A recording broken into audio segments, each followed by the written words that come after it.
The Counting Child. A 7-year-old girl runs through fire-scorched dust with bleeding feet, carrying a secret that will shatter a town's most respected man. Tonight, her mother stops breathing between the beatings. Tomorrow, a broken rancher must choose between silence and war.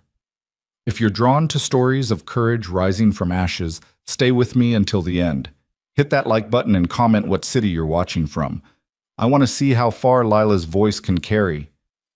The child's feet left blood prints in the dust. Caleb Hart saw them first as small dark marks leading up his drive, then closer, as smears that caught the late afternoon light like garnet scattered across pale earth. He'd been checking the fence line along his eastern pasture when movement pulled his attention. A flash of calico fabric, a stumbling shape too small to be out here alone, 3 miles from the nearest neighbor. The girl collapsed 10 feet from his porch. Caleb crossed the distance in 4 strides, his shadow falling over her before he knelt. She couldn't have been more than 7, rail-thin with hair the color of winter wheat matted against her skull. Her dress hung torn at the shoulder. Both feet bled from a dozen cuts, and when she looked up at him, her eyes held something he recognized with cold familiarity. Terror that had learned to wait. "Please," she gasped. "Mama can't breathe right. She's—" The words dissolved into coughing that shook her whole frame. Caleb lifted her without asking permission. She weighed less than a feed sack. Inside, he set her on the kitchen bench and pumped water into a basin while she watched him with that terrible stillness children learned when movement brought consequences. "What's your name?" "Lila." Her voice barely reached him. "Lila Rowan." The name triggered recognition. Rowan. Evan Rowan, who owned the grain supply in town, who sat front row at church, who people spoke of with automatic respect. Caleb had seen him maybe twice in 5 years. A tall man with politician hands and a smile that never reached his eyes. "Where's your mother now?" "Home. He left for town an hour ago." Lila's fingers twisted in her lap, and Caleb noticed how she held her left arm close to her ribs. "She told me to count to 500 before I ran. She said if I ran too soon, he'd see me from the road." Something cold settled in Caleb's chest. He'd spent 5 years avoiding exactly this. Other people's disasters, other people's pain, the terrible weight of knowing things that demanded action. After Rachel died giving birth to their stillborn son, after he'd buried them both on the hill behind the house, he'd chosen silence and distance. The ranch stretched 40 acres in every direction with nothing but cattle and sky, and that had been enough. It wasn't enough now. "Your arm hurt?" Lila nodded. Caleb's hands, roughened by years of rope and leather, moved with surprising gentleness as he examined her. The arm wasn't broken, but deep bruises colored her shoulder purple-black. More bruises circled her wrists. He cleaned her feet while she sat rigid, not making a sound even when the water must have stung like hell. "How long since you ate?" "Yesterday, breakfast." He cut bread and cheese, poured milk. She ate like someone who'd learned hunger, methodically, without pleasure. While she ate, Caleb pulled on his boots and checked his rifle, not loaded, but visible. Then he saddled Goliath, his 15-hand roan gelding, and lifted Lila up onto the horse's broad back. "We're going to your mother now. You're going to tell me exactly how to get there, and you're going to tell me what I'm walking into." The ride took 20 minutes cross-country. Lila spoke in fragments, her voice nearly lost in the rhythm of hoofbeats. Between her words, Caleb built a picture he'd seen before, in the war, in the camps. Power that fed on fear, violence that hid behind respectability. "He doesn't hit where people can see. Mama taught me that. Ribs, back, places covered by clothes."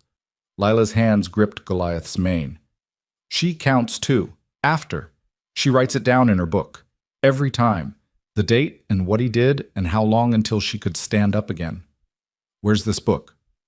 "Floorboard under her bed. 3rd one from the window." Caleb filed that information away. Evidence mattered. Truth needed proof, especially when lies wore expensive suits.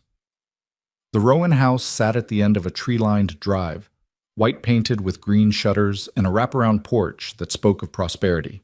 Flower boxes hung beneath windows. A tire swing moved gently in the breeze.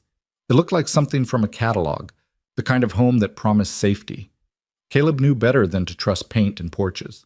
He dismounted and lifted Lila down, but she ran ahead, taking the porch steps in a single leap despite her injured feet. The front door stood unlocked. Inside, the house held that particular silence that comes before or after violence, air that hasn't settled, dust still swirling in late light. "Mama?" Lila's voice cracked. "Mama? I brought help." The response came as a wet, labored breathing from upstairs. Caleb followed Lila up the steps, down a hallway lined with family photographs. Evan Rowan's smile repeated in gilt frames, Lila at various ages always unsmiling, and a woman whose beauty carried the fragility of porcelain under constant threat. The bedroom door stood open. Maura Rowan lay on the floor between the bed and the wall, curled into herself like something broken and discarded. Blood matted her dark hair. Her face had swollen into a mask of purple and red, both eyes nearly shut. She breathed in short, shallow gasps that suggested broken ribs. Maybe worse. Lila dropped beside her mother, small hands hovering, afraid to touch. "Mama, I counted to 500, just like you said." Mara's fingers found her daughter's face with the blind certainty of recognition. Her split lips moved, forcing words through damage. "Good girl, my brave." Coughing cut her off, and blood flecked her chin. Caleb knelt on her other side. "Mrs. Rowan, I'm Caleb Hart. Your daughter came to my ranch. I'm going to move you now, and it's going to hurt." Her eyes, what he could see of them through the swelling, found his. One hand lifted in what might have been protest or permission. When he gathered her up, she made no sound at all, though her body went rigid with pain. She weighed almost nothing, lighter even than Rachel had been, and the comparison hit him like a fist. "Lila, get that book from under the bed." The child moved fast, counting floorboards aloud until she reached the third. It pried up easily, revealing a leather-bound journal wrapped in oilcloth. Lila tucked it inside her dress. Caleb carried Maura down the stairs and outside into the cooling evening. Goliath stood patient while Caleb mounted awkwardly with his burden, then lifted Lila up to sit in front of him. The three of them rode back across the valley as the sun bled out along the western hills, painting everything the color of old wounds. At the ranch, Caleb put Maura in his bed, the only bed, and sent Lila to pump water. He'd served as a field medic during the war, stitching men who screamed and men who'd gone silent, learning to read damage by touch and sight. Maura's ribs were broken, at least 3. Her left cheekbone probably cracked. Internal bleeding was possible. She needed a doctor. She needed a lot of things. But first she needed to survive the night. He cleaned her face and hands, wrapped her ribs as tightly as he dared, and got laudanum down her throat mixed with water. While she drifted into uneasy unconsciousness, Lila sat in the corner of the room, watching with eyes too old for her face. "Is Mama going to die?" Caleb measured his words. "Not if I can help it. Papa will come looking. I expect he will. He'll be angry. That's his problem, not yours." Lila studied him with that unnerving directness children developed when they'd learned to read danger in adult faces. "You're different than most people." "How's that?" "You're not pretending nothing's wrong." The simple observation landed heavier than it should have. Caleb stood and moved to the window, watching darkness settle over land he knew in his bones. 5 years he'd lived here, speaking to almost no one, buying supplies once a month in town, attending no socials or church services, building a life that asked nothing of anyone and offered nothing in return. That was over now. Behind him, Lila's voice came again, smaller. "I counted to 500. That's what Mama said to do. Count to 500, then run to the big ranch east of the hills. Find the man who lives alone, tell him what's happening. She made me practice the counting every day." "You did exactly right. Sometimes I count other things. When Papa's hurting Mama, I count how many times she breathes between. That's how I know when it's really bad. Tonight it was 7 breaths between. Sometimes it's 3 or 4, but tonight was 7. Caleb closed his eyes. The worst parts of war weren't the battles. They were the things children remembered, the numbers they counted, the systems they built to survive what should never have touched them. "You don't have to count anymore," he said.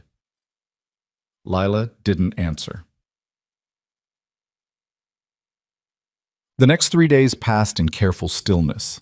Caleb tended Maura's wounds while she drifted in and out of consciousness, her body fighting damage and laudanum in equal measure.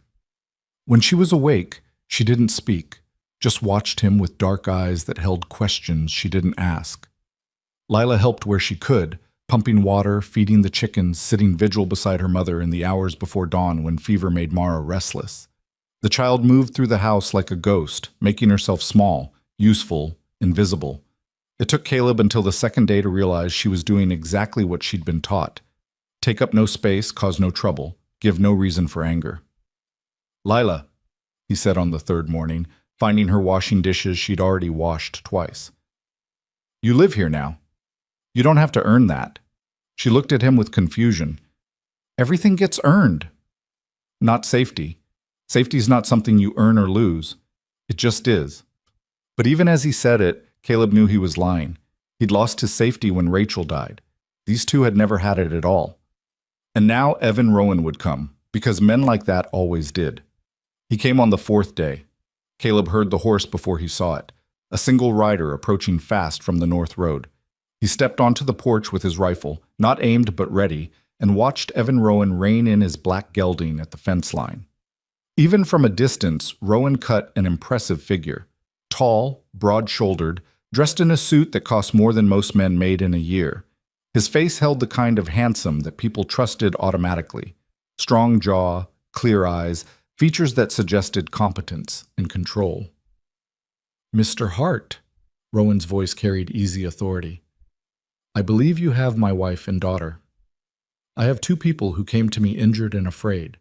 Whether they're yours seems like a question better left to them." Rowan dismounted with practiced grace and approached the fence.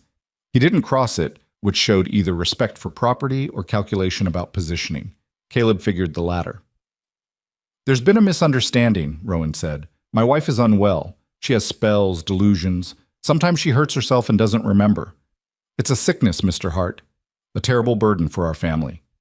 The lie came wrapped in concern so perfect it almost sounded true. Caleb had heard similar stories during the war, officers explaining away brutality as discipline, necessary correction, misunderstanding. The words changed, but the melody stayed the same. "That's so?" "It is. And my daughter, young as she is, sometimes believes her mother's delusions. It breaks my heart." Rowan's hand pressed against his chest in a gesture of pained sincerity.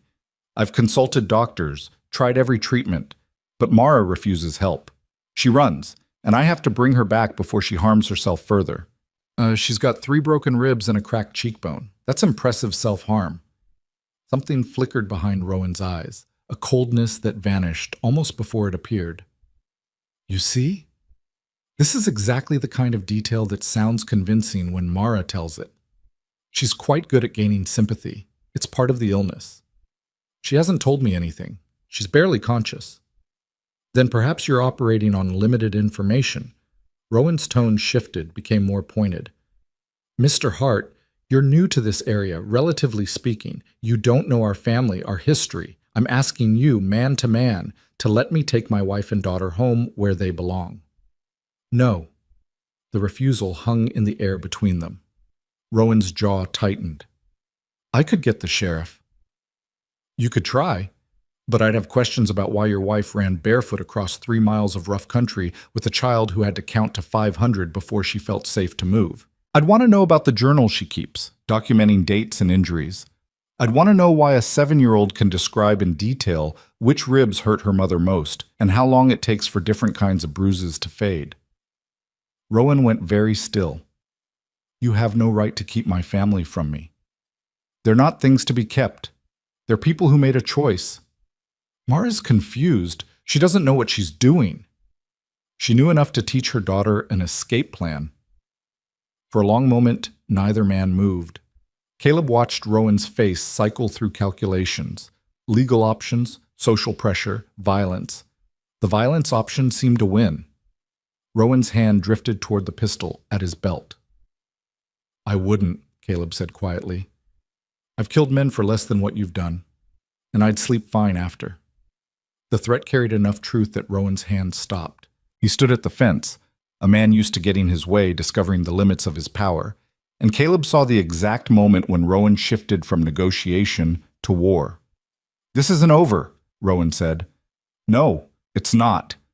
Rowan mounted his horse with theatrical precision and turned back toward town. Caleb watched until the dust settled, then went inside to find Lila standing at the window, her small hands pressed against the glass. He'll tell everyone you stole us, she said. Probably. People believe him. They always believe him. Maybe, but believing gets harder when the lies get bigger. Lila turned to face him. What if the lies win?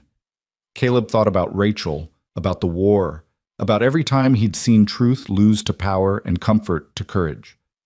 Then we make the truth louder. By evening, word had spread through town like fever. Caleb knew because neighbors he'd never met started appearing at his gate. Not to help, but to stare, to judge, to carry stories back to wherever stories got told. Mrs. Henderson from the general store, the Pritchard brothers who owned the lumber mill, even Pastor Wells, whose church Caleb hadn't attended in 5 years. They didn't cross the fence. They just looked, whispered, and left. Inside, Maura woke properly for the first time. Caleb heard her voice, thin but clear, calling for Lila. He found them in the bedroom, mother and daughter pressed together carefully, Maura's battered face against her child's hair. Thank you, Maura said when she noticed Caleb in the doorway. Her words came slurred from her split lip. You didn't have to do this. Yes, I did. Evan will destroy you. He can try. Maura's laugh turned into a cough that made her gasp and clutch her ribs. When she recovered, she looked at him with clear eyes despite the swelling. You don't understand. He owns this town. The businesses, the debts, the favors. He's been building his kingdom for 15 years, and everyone owes him something. What about you? What do you owe him? Everything, according to him. My life, my daughter's life, my silence. She touched Lila's face gently. He married me because I was young and quiet, and he thought I'd be grateful.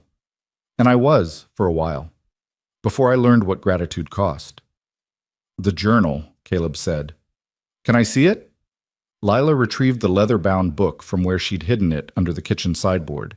Caleb carried it to the porch where the last light still held and opened it to the first page. March 14th, 1873. Struck me across the face for burning dinner, left bruise on right cheek, told neighbors I fell. The entries continued in Maura's precise handwriting, page after page, 3 years of documented brutality. Dates, descriptions, injuries, a catalog of violence so methodical it read like a ledger. June 2nd, 1873. Kicked my ribs when I questioned household expenses. Couldn't breathe properly for 2 weeks. Told doctor I'd fallen off a horse. September 18th, 1873. Broke my wrist twisting my arm behind my back. He was angry about how I disciplined Lila. Set and wrapped it himself. Forbade me from seeing Dr. Morrison. December 25th, 1873. Christmas. Struck me repeatedly for overcooking the goose. Lila hid in the cellar, found her there 3 hours later, counting stones. The entries grew worse, more frequent, more detailed. And between them, notes about Lila.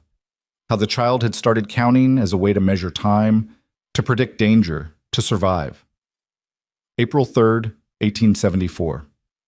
Lila has begun counting my breaths when Evan hurts me. She says she knows it's bad when I can't breathe between. She's 5 years old. 5. What have I done to her? November 19th, 1874. Taught Lila the plan today. If things get worse, she counts to 500, then runs to the Hart Ranch. I heard he's a veteran, lives alone. A man who's seen violence might recognize it in others. It's a desperate hope, but hope nonetheless. Caleb closed the journal carefully. In the fading light, his hands looked dark with other people's blood. Blood from the war, from Rachel's death, from carrying Maura's broken body. He'd tried so hard to wash himself clean, to live quietly, to avoid exactly this kind of entanglement. But Lila had counted to 500 and run 3 miles on bleeding feet because her mother had taught her to hope. And that hope had landed here, on his porch, in his life, demanding he become someone other than the ghost he'd chosen to be. Inside, Lila was singing to her mother, some soft lullaby that drifted through the open window like smoke. The child's voice carried simple comfort, the kind that didn't ask questions or demand promises. Caleb stood and walked to the barn where Goliath waited in his stall. The horse nickered softly, pushing his massive head against Caleb's chest. For 5 years, this animal and the land had been Caleb's only company. It had been enough because it asked nothing, offered nothing, risked nothing. "Things are about to get complicated," he told the horse. Goliath snorted agreement. Tomorrow, Caleb would have to ride into town. He'd have to stand in front of people who'd already chosen their version of truth and offer them an alternative. He'd have to fight Evan Rowan not with fists, but with words, evidence, witnesses, weapons he'd never trusted as much as a rifle. But tonight, 2 people slept under his roof who'd had no safety until they found it here. A woman who'd documented her own destruction hoping someone might believe her. A child who'd learned mathematics through survival. Caleb Hart had spent 5 years convinced that caring about anything beyond his fence line would break what little remained of him. Maybe he'd been right. Maybe this would shatter him completely, but maybe some things were worth breaking for. He returned to the house and found Maura awake, Lila asleep beside her. Maura's eyes tracked him as he entered, wary but not afraid. "Tomorrow I'm going into town," he said. "I'm going to talk to the sheriff, show him your journal, and file a complaint. Rowan will deny everything. People will take his side. It's going to get ugly." "I know." "You could still leave, take Lila, go somewhere Rowan can't find you. Start over." Maura's laugh came bitter. "With what money? What skills? I'm a woman with a violent husband and a child. The next town would be exactly like this one. People looking away, making excuses, protecting the man with power." She touched the journal lying between them. "At least here, I have proof. At least here, I have you. You don't know me." "I know you didn't hesitate. When Lila came to you bleeding and terrified, you didn't ask questions or demand explanations or tell her to go home and work it out. You just came." Maura's damaged face held something that might have been a smile. "That's enough." Caleb sat in the chair beside the bed, feeling the weight of her trust settle over him like a yoke. "I'm not good at this. Helping people, being around people. You're doing fine so far. This is different than harboring a woman and child. This is war. Then it's a war we fight together." Maura's hand found the journal, her fingers tracing the leather cover.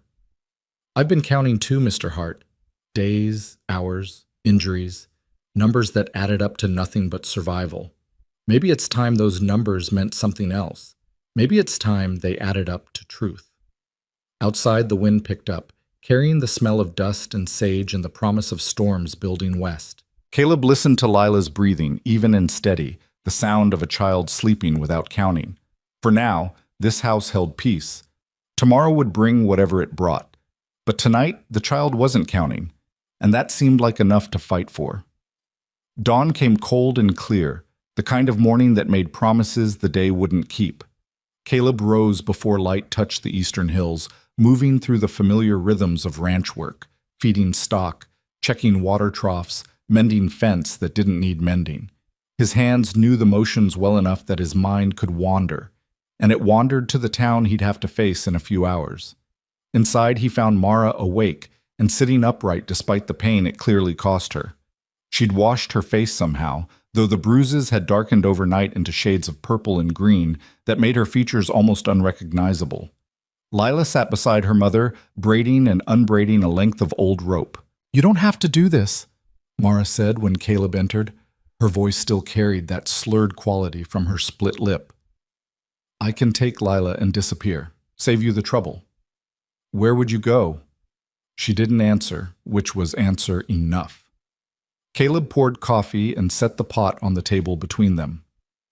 "I'm riding to town in an hour, taking your journal to Sheriff Morrison. He's old school, been in office since before the war. If anyone might listen, it's him." Morrison plays cards with Evan every Thursday night. Maura's fingers traced the rim of her coffee cup. They're not friends exactly, but they're not strangers either. That changes when evidence gets involved. "Does it?" Maura met his eyes. "Mr. Hart, I appreciate what you're trying to do, but you're underestimating how thoroughly Evan owns this town. It's not just money or influence. It's deeper than that. He knows things about people, their debts, their secrets, their shame. He collects leverage the way other men collect stamps." Lila looked up from her rope. Papa says knowledge is power, but the right kind of knowledge is a weapon. The casual way the child quoted her father's philosophy landed heavy in the quiet kitchen. Caleb thought about the journal, about 3 years of documented violence, and wondered if evidence mattered when lies had deeper roots. Maybe, he said. But silence is a weapon too, and we're done being silent. He saddled Goliath and secured the journal in his saddlebag wrapped in oilcloth against dust and weather. Before mounting, he looked back at the house where Maura stood in the doorway, one arm wrapped around her ribs, the other around Lila's shoulders. "Lock the doors," he called. "Don't answer for anyone but me." The ride to town took 40 minutes across open country that showed the first signs of autumn, grass going gold, cottonwoods along the creek bleeding yellow. Caleb had made this trip maybe a dozen times in 5 years, always for supplies, always speaking to as few people as possible. Today felt different. Today he was choosing to be seen. The town of Cedar Ridge sprawled along both sides of the main road like something that had grown haphazard and then tried to organize itself after the fact. The southern end held the respectable establishments: Morrison's General Store, the bank, the land office, the church with its white steeple visible for miles. The northern end collected everything else: saloons, the livery, rooms above the hardware store where women sold company to men with cash and no questions. Caleb tied Goliath outside the sheriff's office and carried the journal inside. Sheriff Tom Morrison sat behind a desk covered in paperwork and the accumulated dust of a man who'd stopped caring about appearances years ago. He was 60 if he was a day, white-haired and thick around the middle, with eyes that had seen enough to stop being surprised by human cruelty. "Caleb Hart," Morrison said without looking up. "Heard you took in Evan Rowan's wife and kid." "They came to me. I didn't take anything." "That's a matter of interpretation." Morrison finally raised his eyes. "Evan's filing papers claiming you kidnapped them. Says his wife is sick, delusional. Says you're holding them against their will." Caleb set the journal on the desk. "Read that. Then tell me who's delusional." Morrison opened the book slowly, like a man handling something that might bite. He read the first page, then the second. His expression didn't change, but his hands tightened on the leather cover.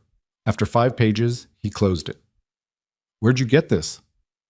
"Maura Rowan kept it. 3 years of documentation. Dates, injuries, details.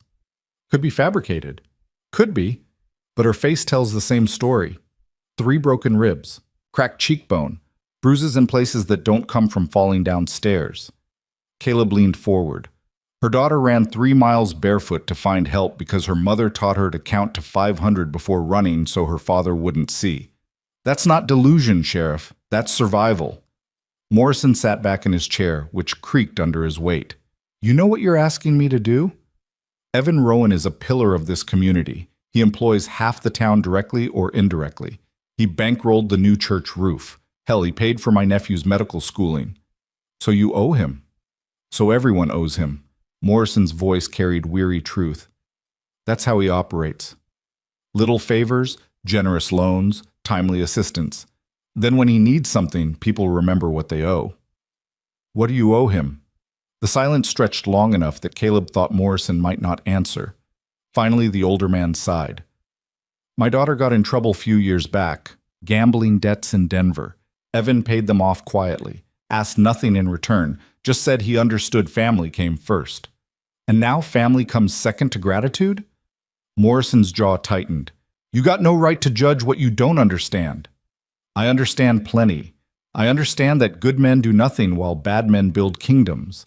I understand that silence protects the powerful and buries the weak." Caleb tapped the journal. "I also understand that this is evidence of a crime, multiple crimes, and you swore an oath to uphold the law regardless of who breaks it. The law is one thing, justice is another, and politics is a third thing entirely." Morrison stood and walked to the window overlooking the main street. "Let's say I believe this journal. Let's say I arrest Evan Rowan. What happens next?" "Trial, evidence, truth." "Trial requires witnesses. Who's going to testify against Evan? His wife, beaten and traumatized? His 7-year-old daughter? You, a man nobody knows who's lived like a hermit for 5 years?" Morrison shook his head. "Evan's lawyers will tear them apart. They'll paint Maura as unstable, you as an opportunist, and Lila as a confused child manipulated by her mother. So we do nothing? I didn't say that. Morrison turned back to face him. But you need to understand what you're starting. This won't be clean, it won't be quick, and it might not work at all. Caleb had expected resistance, but hearing it laid out so plainly still hit like a fist. What do you suggest? Document everything. Get Maura to a doctor. Get her injuries officially recorded. Find other witnesses. Anyone who's seen the bruises, heard the fights, noticed anything off about that marriage. Build a case so airtight that even Evan's money can't squeeze through the cracks. Morrison picked up the journal again. And be prepared for him to fight dirty. Because he will. I'm not afraid of Evan Rowan. Maybe you should be. Brave men end up dead or ruined when they underestimate powerful enemies. Caleb stood. Keep the journal. Copy what you need, but understand this. I'm not backing down. Those two people came to me for help, and I'm going to help them, with or without your badge. Morrison studied him with something that might have been respect or might have been pity. You served in the war? Shiloh, Vicksburg, Missionary Ridge? See much killing? More than enough. And you came back here to get away from it. Morrison's voice softened slightly. I understand that. I was at Antietam. Saw things that don't leave a man's head, no matter how much whiskey he pours on them. Peace is hard to find after that kind of violence. Peace isn't worth much if it's built on looking away from other people's pain. Morrison almost smiled. You sound like my wife. She'd like you. He returned to his desk and pulled out a fresh ledger. All right, I'll open an official investigation. I'll need formal statements from you and Maura. I'll send word to Dr. Fletcher to examine her, record her injuries. It won't be comfortable for her. None of this is comfortable. No, but it's necessary if you want this to stick. Morrison began writing. Meanwhile, Evan's going to escalate. He'll spread rumors, call in favors, make your life difficult. Be ready for that. Caleb nodded and moved toward the door, but Morrison's voice stopped him. Hart, one more thing. If this goes to trial, if Maura testifies, she'll have to speak publicly about what happened to her. Every detail, every beating. In front of a courtroom full of people who know her, know Evan, know their family. That kind of exposure breaks some people. She's already broken. This is about putting the pieces back together. Maybe. Or maybe it's about breaking her in a different way. Morrison met his eyes. Make sure she knows what she's signing up for. Make sure she's strong enough. She counted 3 years of violence and taught her daughter an escape plan. She's stronger than anyone gives her credit for. Outside, the morning had warmed into something almost pleasant. Caleb stood on the sidewalk watching the town move through its rhythms. Wagons delivering goods, women shopping, children running between buildings. Normal life continuing while just beneath the surface, old lies started cracking. He'd made it maybe 10 steps toward Goliath when a voice called out behind him. Mr. Hart! Caleb turned to find Pastor Wells approaching, his dark suit immaculate despite the dust. The pastor was younger than Morrison, maybe 50, with the kind of face that looked trustworthy because it had practiced looking trustworthy for years. Pastor, I heard about the situation with Evan Rowan's family, troubling business. Wells folded his hands in front of him. I wonder if I might have a word. Nothing's stopping you. I've known Evan for 15 years. He's a good man, a faithful husband and father, a generous supporter of the church and community. The idea that he would harm his own family is frankly preposterous. Caleb waited. Wells seemed to expect a response, but Caleb had learned in the war that silence often revealed more than questions. I understand you're new to Cedar Ridge, relatively speaking, Wells continued. You don't know these people, their history, their character. Maura is a troubled woman. She's been under the care of physicians for nervous complaints. Sometimes she becomes confused, even violent toward herself. That's not what her face says. Appearances can be deceiving. I've counseled many families through difficult situations. Domestic troubles are best resolved privately, with prayer and patience, not through public accusations that destroy reputations. Domestic troubles. Caleb let the words hang between them. That's what we're calling broken ribs and a child who counts her mother's breaths to measure pain? Wells's expression tightened.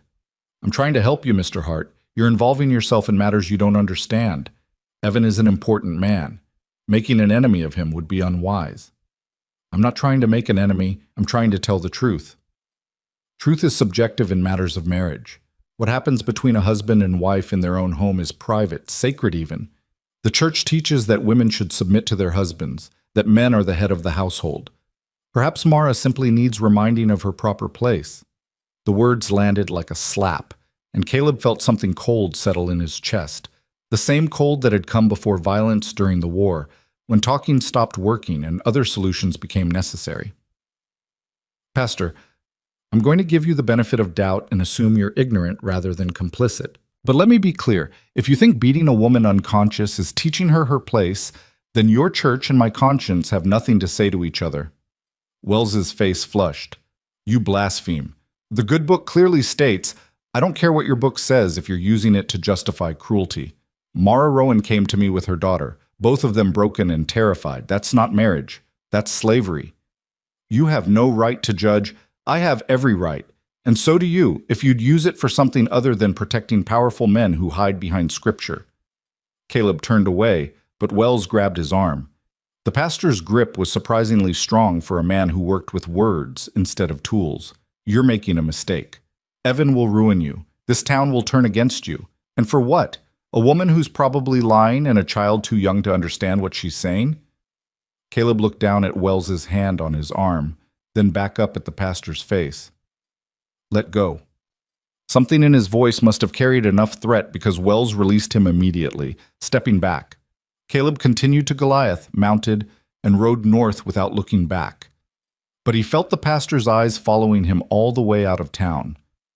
The ride home gave him time to think about what Morrison and Wells had said. They were right about one thing. This would get worse before it got better. Evan Rowan had spent years building his power, and power didn't surrender easily. It fought. It clawed. It destroyed whatever threatened it. Caleb had chosen this fight anyway. At the ranch, he found Maura in the kitchen garden pulling weeds despite her injuries. She moved slowly, carefully, but she moved. Lila sat on the porch steps watching her mother with that careful attention children learned when adults were fragile. Shouldn't you be resting? Caleb asked. Maura didn't look up from the vegetables. I've been resting for 3 years. Every time Evan hit me, I rested. Every time he broke something, I rested. I'm done resting. Her hands, Caleb noticed, shook slightly as she worked. But she worked nonetheless. Sheriff Morrison is opening an investigation. He wants formal statements. He's sending Dr. Fletcher out tomorrow to examine and document your injuries. Maura's hands stilled. Fletcher plays cards with Evan, too. Everyone plays cards with Evan doesn't mean they're all bought. Caleb crouched beside her in the dirt. Morrison warned me this won't be easy. Evan will fight back. The town will take sides, and most of them won't be our side. Our side, Maura repeated softly. When did my nightmare become your fight? When your daughter showed up bleeding on my porch. When you trusted me with that journal. When I decided silence was worse than war. Maura finally looked at him, her battered face showing something that might have been gratitude or might have been grief. You don't owe me anything, Mr. Hart. You've already done more than anyone else ever did. This isn't about owing, it's about what's right. Right doesn't always win. No, but wrong shouldn't win by default because good people stay quiet. Lila approached them carrying a bucket of water she could barely lift. Mama, the chickens are thirsty. Maura smiled despite the pain it caused her split lip. Thank you, sweetheart. You're such a good helper. I counted them. We have 17 now. One of the hens was hiding. The casual mention of counting hit Caleb harder than it should have. This child measured everything in numbers because numbers were predictable, safe, something she could control when everything else in her world had been chaos. Lila, he said, you don't have to count anymore if you don't want to. She looked at him with those two old eyes. But what if I forget how? Forget how to count? No. Forget how to know when Mama's safe. When Papa hurt her, I counted. That's how I knew when to hide, when to help, when to run. Without counting, how will I know? Maura pulled her daughter close despite the pain it caused. You won't need to know, baby, because it's not going to happen anymore. But what if it won't? Mr. Hart is making sure of that, and so am I. Lila didn't look convinced, and Caleb didn't blame her. 7 years old, and she'd already learned that promises meant nothing against violence. That night, Caleb sat on the porch watching stars emerge while inside, Maura read to Lila from a book about birds they'd found on his shelf. Their voices drifted through the window. Maura's damaged but steady. Lila's bright with questions about migration patterns and wing shapes. Normal conversation. The kind families had when they weren't counting breaths or documenting bruises. The peace lasted until midnight when riders approached. Caleb heard them before he saw them. 3 horses moving fast from the south road. He grabbed his rifle and stepped off the porch into shadow, watching as the riders slowed near his fence line. They didn't dismount, just sat their horses in the moonlight like judges rendering verdict. "Hart!" one of them called out. "We need to talk." Caleb recognized the voice, Jacob Pritchard, who owned the lumber mill with his brother. They'd been among the gawkers who'd come to stare 2 days ago. "Then talk." "Not out here. Man to man, inside where it's civilized." "We're civilized enough where we are. Say what you came to say." Jacob shifted in his saddle. His companions stayed silent, faces hidden by shadow and hat brims. "Evan Rowan is a friend of ours. A good man who's done right by this town. We heard you're spreading lies about him, keeping his family from him, making trouble." "I'm not spreading anything. I'm telling the truth." "Truth according to a woman who's been sick in the head for years? Truth according to a man nobody knows who lives out here alone like some kind of hermit?" Jacob's voice hardened. "We don't take kindly to outsiders stirring up problems where none exist. 3 broken ribs and a cracked cheekbone say problems exist. Maura's had accidents before. Everyone knows she's clumsy, fragile. Evan's been patient with her, more patient than most men would be." Caleb felt that familiar cold settling in again. "You calling her a liar?" "I'm saying you're believing a woman's hysteria over a respected man's word. That's dangerous. Could get a man hurt making those kind of mistakes." The threat hung explicit in the night air. Caleb stepped forward into the moonlight where they could see his rifle, not aimed but ready. "Here's what I'm saying. Maura Rowan came to me injured and afraid. Her daughter came to me bleeding and traumatized. I'm keeping them safe until the law sorts out what happened.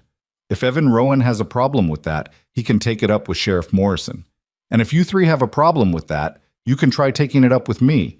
But know that I served 3 years fighting men who thought might made right, and I buried every single one who came at me personal."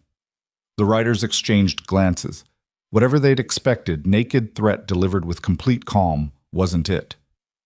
"You're making a mistake," Jacob said, but his voice had lost its edge. "That's my mistake to make." They sat there another moment, 3 dark shapes on horseback, considering options.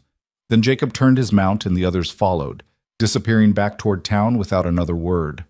Inside, Caleb found Maura standing in the shadows, holding a cast-iron skillet like a weapon. She'd heard everything. "That was brave," she said quietly. "That was stupid. Next time they might come with more men and less talk." "Then what do we do?" Caleb looked at her. This woman who'd survived 3 years of documented brutality, who'd taught her daughter escape plans, who pulled weeds in a garden while broken bones healed. She wasn't asking him to save her. She was asking him to fight beside her. "We don't back down. We document everything like Morrison said. We build a case so strong that even Rowan's money and influence can't crack it. And we prepare for him to make this ugly because he will." "How ugly?" "As ugly as it takes." Maura set down the skillet and moved to the window, looking out at the empty yard where the riders had been. "I used to think if I was just better wife, better cook, better mother, he'd stop. I thought I was the problem. Took me 2 years to realize the problem wasn't me failing to be good enough. It was him choosing to hurt me no matter what I did. Some men are broken that way. The war taught me that. Some people only feel powerful when they're destroying something weaker. And some people fight back." Maura turned to face him. "Thank you for being the kind who fights back. I'm just doing what needs doing." "No, you're doing what's right even though it costs you. That's different. That's rare." Caleb didn't know how to respond to that, so he didn't try. They stood in the quiet kitchen while outside the night settled into the kind of silence that precedes storms. Tomorrow, Dr. Fletcher would come. Tomorrow, the formal process would begin. Tomorrow, Evan Rowan would escalate. But tonight, Lila slept without counting, and Maura stood straight despite broken ribs, and the ranch that had been empty for 5 years held something that felt almost like purpose. Morning brought Dr. Fletcher riding a gray mare and carrying a leather medical bag that had seen better decades. He was older than Morrison, smaller than Wells, with hands that shook slightly, but eyes that missed nothing. "Mrs. Rowan," he said after Caleb had shown him inside. "I heard you'd had some trouble." Maura sat in the kitchen chair, Lila pressed against her side. That's one way to describe it. Fletcher set down his bag and pulled up a chair opposite her. "Sheriff Morrison asked me to examine you, document your injuries for official record. That means I need to look at everything, ask questions that might be uncomfortable. You understand?" "I understand. Mr. Hart, I'll need you to step outside while I conduct the examination." Caleb looked at Maura, who nodded permission. He left, taking Lila with him to feed chickens and check fence lines, busy work to keep the child occupied while her mother described violence in clinical terms. The examination took an hour. When Fletcher finally emerged, his face carried the carefully neutral expression doctors learned for delivering bad news. 3 broken ribs, left side, cracked cheekbone, right side. Multiple contusions in various stages of healing. Evidence of previous injuries poorly set. Her left wrist shows signs of an old break that wasn't properly treated. Bruising consistent with being struck repeatedly with a closed fist. Fletcher recited the litany like reading a list. "I've documented everything in my notes for Sheriff Morrison." "Thank you," Caleb said. Fletcher packed his bag slowly, carefully, like a man arranging thoughts as well as instruments. "I've been doctoring in this town for 30 years. I've seen things that people hide, things they lie about, things they pretend didn't happen. I've set bones and stitched wounds and kept secrets because that's what doctors do." But there's a difference between privacy and complicity, between discretion and cowardice. Fletcher met Caleb's eyes. "I've known Evan Rowan for 15 years. He's charming, generous, connected.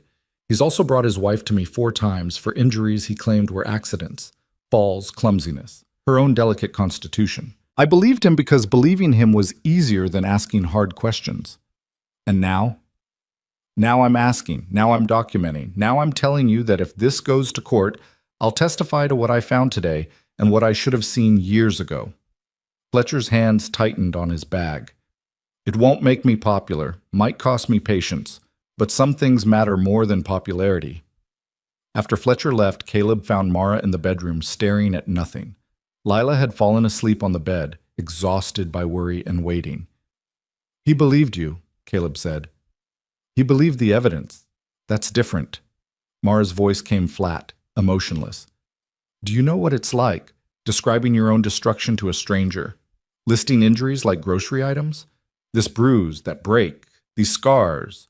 Quantifying pain for official record?" "No. It makes it real in a way hiding didn't. When it was private, when it was secret, I could pretend it wasn't as bad as it was. But saying it out loud, having someone write it down, knowing it'll be read by judges and lawyers and townspeople who will whisper about it over dinner, that makes it permanent." Caleb sat in the chair Fletcher had occupied hours earlier. "You can still stop this. We can still find another way." "What other way? Run? Hide? Wait for Evan to find us and make it worse?" Maura shook her head. "No. I'm done hiding. I'm done pretending. If this is permanent, then let it be permanent truth instead of permanent silence. It's going to hurt. It already hurts.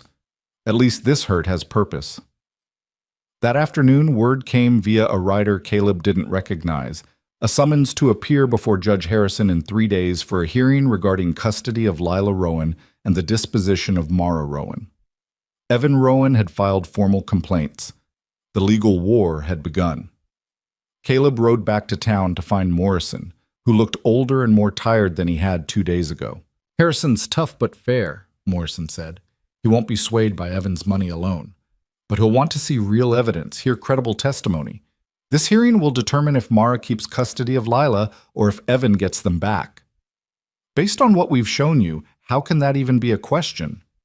Because family law favors fathers. Because Evan will have expensive lawyers arguing Maura is unstable. Because even with Fletcher's testimony and that journal, it comes down to who the judge believes." Morrison spread his hands helplessly. "I'm telling you what we're up against. It's not enough to be right. We have to prove it beyond what any reasonable person could deny. Then we find more evidence, more witnesses. From where? Who in this town will stand up against Evan Rowan? The question hung between them like smoke. Caleb thought about the Midnight Riders, about Pastor Wells' warnings, about how thoroughly Evan had woven himself into the town's fabric. Power wasn't just money or violence. It was the slow accumulation of favors and fears until people couldn't imagine opposing you. There has to be someone, Caleb said. Someone who saw something, heard something, knows something that proves what kind of man Rowan really is. Morrison looked doubtful, but nodded. I'll ask around quiet-like. But don't get your hopes up. Fear makes people blind and deaf when it's convenient. Caleb spent the next 2 days preparing for the hearing like preparing for battle, gathering supplies, checking equipment, running through scenarios. He coached Maura on what to expect, how to answer questions, how to stay calm when lawyers tried to rattle her. He told Lila she might have to speak to the judge, might have to describe what she'd seen, and watched the child's face close down into careful blankness. On the third day, they rode to town in Caleb's wagon, him driving, Maura beside him, Lila between them. The child counted fence posts the whole way, her lips moving silently with numbers that gave her something solid to hold on to. The courthouse occupied a 2-story brick building at the south end of town, imposing enough to remind people that law mattered even on the frontier. Inside, the hearing room smelled of old wood and older paper, decades of disputes settled and recorded. Evan Rowan sat at the plaintiff's table with 2 lawyers in expensive suits, looking every inch the wronged husband. When Maura entered, his face arranged itself into concern so practiced it looked genuine. "Maura," he called out, "thank goodness you're all right. I've been so worried." She didn't respond, didn't even look at him. Caleb felt her trembling beside him, but her face stayed composed, distant. Lila pressed against her mother's other side, small and silent. Judge Harrison entered. A lean man in his 60s with iron-gray hair and eyes that had seen through too many lies to be impressed by new ones. He took his seat, arranged papers, and looked up at the room with the expression of someone about to waste time he didn't have. "We're here regarding custody of the minor child, Lila Rowan, and the disposition of Maura Rowan, who's claimed by her husband, Evan Rowan, to be held against her will by Mr. Caleb Hart. Mr. Rowan's counsel, you may present your case." The lead lawyer, a man named Coleman, who'd apparently come from Denver specifically for this, stood and began his performance. Maura was troubled, prone to delusions, possibly dangerous to herself and her daughter. Evan had been patient, loving, devoted, despite his wife's illness. Mr. Hart had taken advantage of a sick woman's confusion to insert himself into family matters. There was no evidence of abuse, only evidence of a concerned husband trying to get help for his ailing wife. Coleman spoke for 20 minutes, painting a picture of devoted father, struggling mother, an interfering stranger that almost sounded plausible if you ignored the bruises still visible on Maura's face. When he finished, Judge Harrison turned to Morrison. "Sheriff, you're representing the defense?" "In a manner of speaking, Your Honor. I've conducted an investigation into Mrs. Rowan's claims of abuse. I'd like to present evidence." Morrison submitted the journal first, describing its contents in clinical detail, then Fletcher's medical report, then his own documentation of Maura's injuries when she first arrived at Caleb's ranch. The evidence piled up, undeniable in its specificity. Coleman objected repeatedly. The journal could be fabricated, the injuries could be self-inflicted, medical opinions were just opinions. He made it sound like everything was questionable, nothing certain. Judge Harrison read through the journal carefully, his expression giving nothing away. When he finished, he looked at Maura. "Mrs. Rowan, did you write this?" "Yes, Your Honor." "Every entry?" "Every one. 3 years of entries. Sometimes I'd write them while bleeding. Sometimes I'd wait until he left for work. But I wrote them all." "Why?" Maura's hands twisted in her lap. "Because I knew no one would believe me without proof. Because Evan is respected, connected, powerful. Because I needed something more than my word against his if I ever found the courage to leave." "And have you fabricated any of these entries?" "No, Your Honor. I wish I had. I wish these were lies, but every word is true." Coleman stood. "Your Honor, my client's wife is clearly ill. These delusions, Sit down, Mr. Coleman. I'm not finished. Harrison's voice carried steel beneath the courtesy. He turned to Lila. Young lady, I need to ask you some questions. Can you do that? Lila looked at her mother, who nodded permission. The child's voice came small but clear. Yes, sir. Yes. What's your name? Lila Marie Rowan. How old are you, Lila? 7. I'll be 8 in November. And where do you live? I lived with Mama and Papa. Now I live with Mama and Mr. Hart. Why did you leave your papa's house? Lila's hands clenched in her lap, mirroring her mother's gesture. Because Mama got hurt real bad. She couldn't breathe right. I counted to 500 like she taught me, then I ran to Mr. Hart's ranch to get help. Who hurt your Mama? Papa did. He hurts her a lot. That's why Mama taught me to count. Coleman stood again. Your Honor, the child is clearly coached. Mr. Coleman, if you interrupt one more time, I'll hold you in contempt. Harrison returned his attention to Lila. How do you know it was your papa who hurt your mama? Because I see him do it. When he gets angry, he hits her, sometimes with his fists. Sometimes he throws her into things. One time he broke her wrist and fixed it himself so she couldn't go to the doctor. Lila recited this with the same flat tone she used for counting, facts without emotion. I count when it happens. That's how I know when it's really bad. What do you count? Mama's breaths. When she can't breathe good between the hurting, that's when I know it's bad.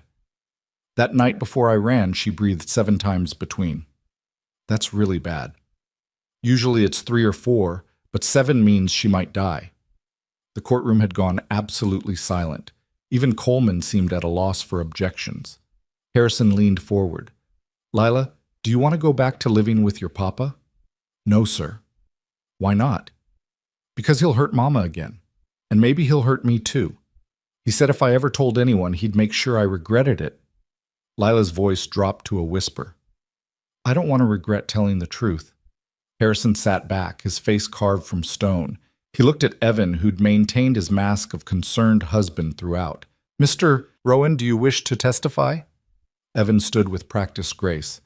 Your Honor, I love my wife and daughter. Maura's illness has been a burden our family has borne privately. I've sought treatment, consulted physicians, tried everything I could think of to help her. As for Lila's testimony, his voice broke convincingly. It breaks my heart that my daughter has been taught to fear me, to believe these lies her mother tells. You deny striking your wife? Absolutely. I've never raised a hand to Maura except to steady her when she's having one of her episodes. I've devoted years to her care, her treatment, her well-being. And this is how I'm repaid. With accusations, with slander, with my own child turned against me. The performance was masterful. Caleb watched several people in the courtroom nodding along, wanting to believe this version because it was easier than believing the alternative. Harrison studied Evan for a long moment. The problem with your story, Mr. Rowan, is the evidence. Dr. Fletcher has documented injuries consistent with repeated assault. This journal contains 3 years of detailed entries. Your daughter describes acts of violence with specificity no 7-year-old should possess. So either there's a vast conspiracy against you involving your wife, your daughter, a respected physician, and the county sheriff, or you're lying. Evan's mask slipped for just a second, revealing something cold and mean beneath the charm. Then he recovered. Your Honor, I can only tell you the truth as I know it. If others choose to believe lies, that's beyond my control. Indeed. Harrison shuffled papers. I'm going to take a brief recess to review this evidence and render my decision. Court will reconvene in 30 minutes. Those 30 minutes stretched like hours. Caleb stood with Maura and Lila in the hallway while townspeople whispered and stared. Some faces showed sympathy. Others showed judgment or doubt, or the carefully neutral expression of people choosing not to choose. When they reconvened, Harrison's face remained unreadable. I've reviewed the evidence presented today, the medical testimony, the documented journal entries, the testimony of the child. I've also considered the arguments regarding Mrs. Rowan's alleged mental illness and instability.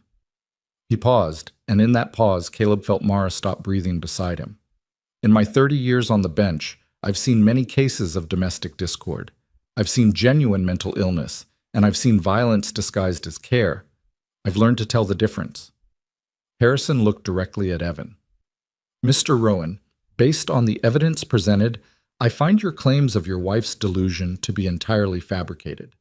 The injuries documented by Dr. Fletcher, the detailed record kept by Mrs. Rowan, and the testimony of your daughter all point to a pattern of sustained domestic violence.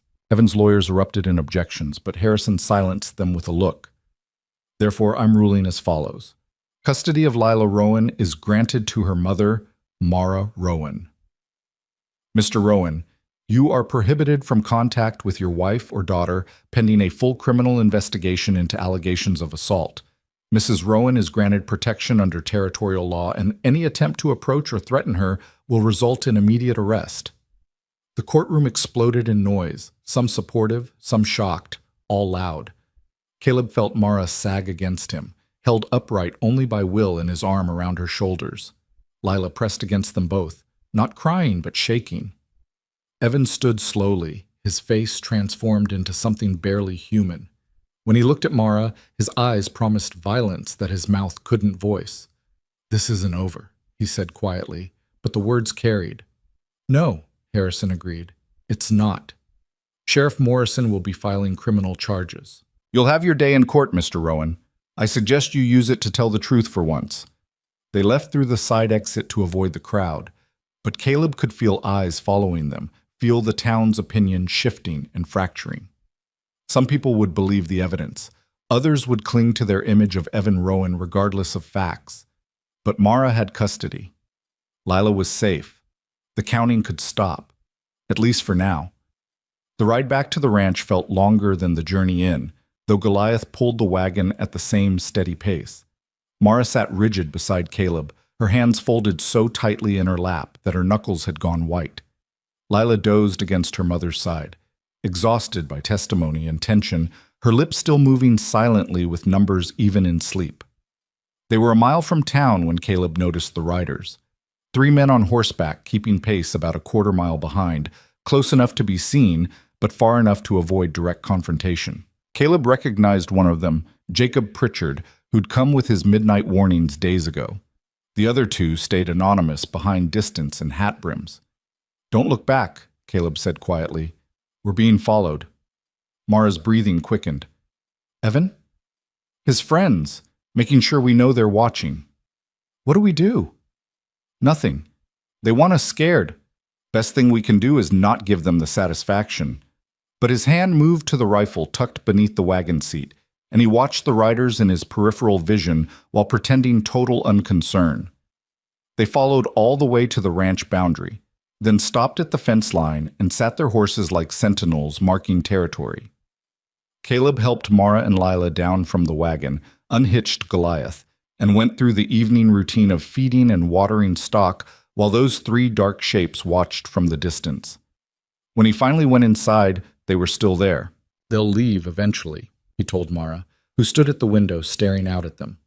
Once they think they've made their point. And what point is that? That the judge's ruling doesn't matter, that Evan still has power, that we should be afraid. Should we be?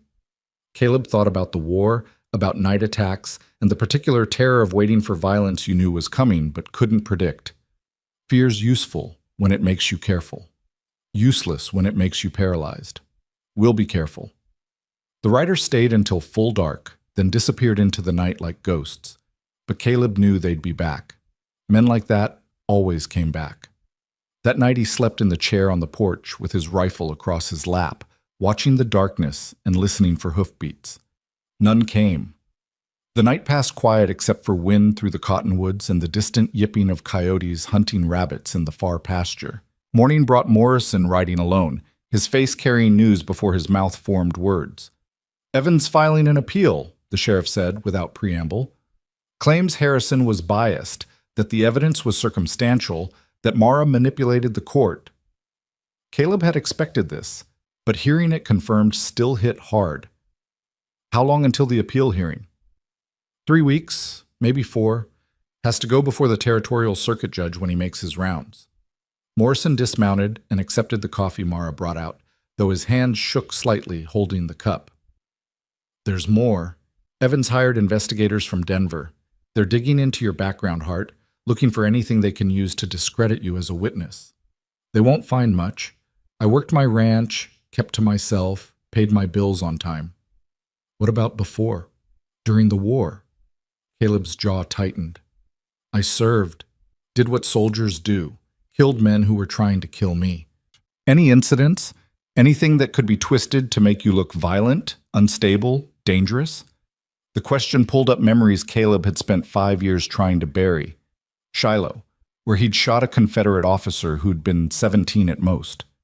Vicksburg, where he'd bayoneted a man in hand-to-hand fighting and felt the blade scrape bone. Missionary Ridge, where he'd held his best friend while the man bled out from a stomach wound, taking 4 hours to die. War's violent by definition, he said finally, but I wasn't court-martialed, wasn't dishonorably discharged. I served my time and came home. That may not be enough. Evan's lawyers are good at taking truth and bending it until it looks like lies. Morrison set down his cup. I'm telling you this so you're prepared.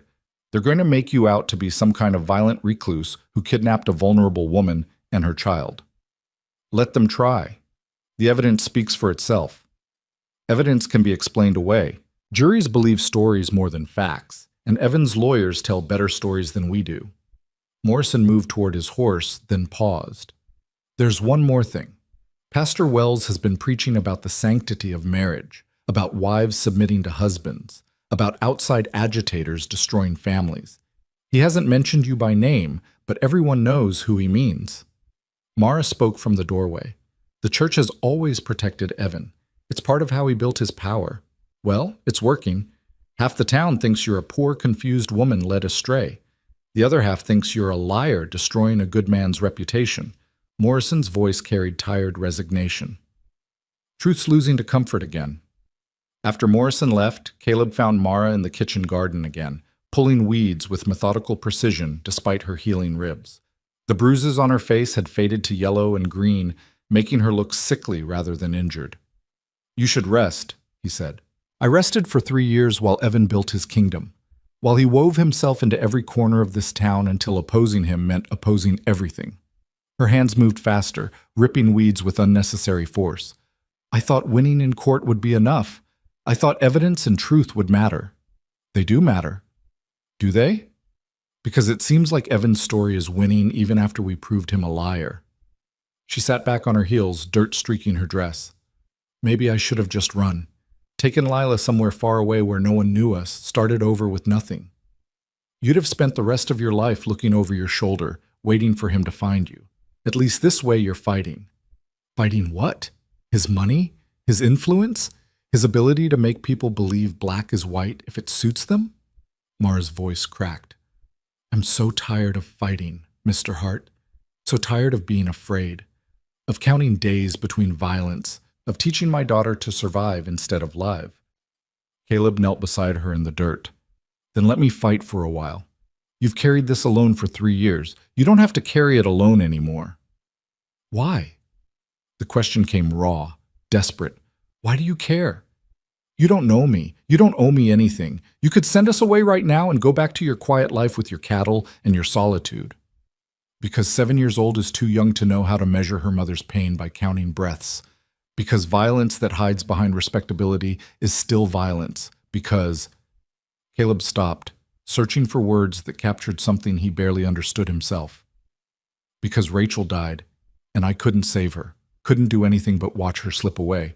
But you and Lila came to me alive, asking for help I could actually give. Maybe I'm being selfish. Maybe this is about me as much as you. Maura studied his face with those dark eyes that had learned to read danger in small gestures. You loved her very much. I did, and she died anyway. She did. So you know what it's like, loving someone and losing them despite everything you do. Maura's hand found his, dirt-stained fingers gripping tight. I loved Evan once, before I knew what he was.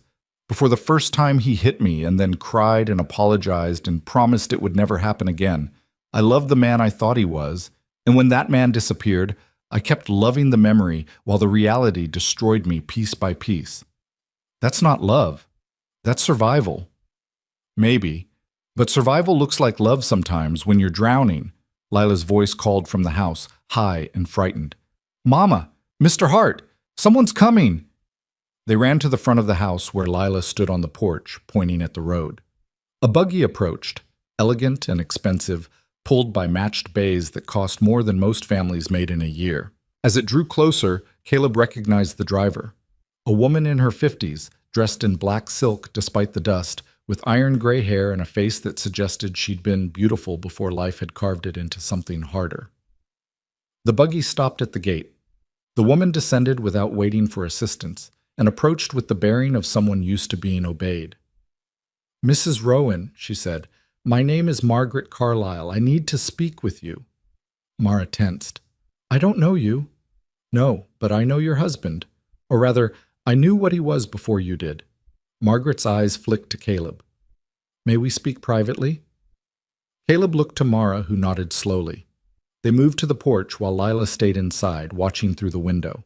Margaret Carlyle didn't waste time on pleasantries. 20 years ago, I was married to Charles Carlyle, who owned half the mining interests in this territory. Evan Rowan worked for him as a clerk, ambitious and charming and always helpful. He seemed like a blessing to my husband's business. She paused, hands gripping her reticule like a lifeline. My daughter Eleanor was 16, beautiful, sheltered, trusting. Evan courted her with my husband's blessing, convinced us he was honorable despite the age difference. They were engaged within 6 months. Margaret's voice went flat, emotionless. 2 weeks before the wedding, Eleanor came to me with bruises on her arms. She said Evan had grabbed her during an argument, that he'd apologized profusely, that it was a mistake born of passion. Maura made a sound low in her throat. I wanted to believe it was a mistake. My husband wanted to believe it. Evan was so contrite, so devastated by his own behavior.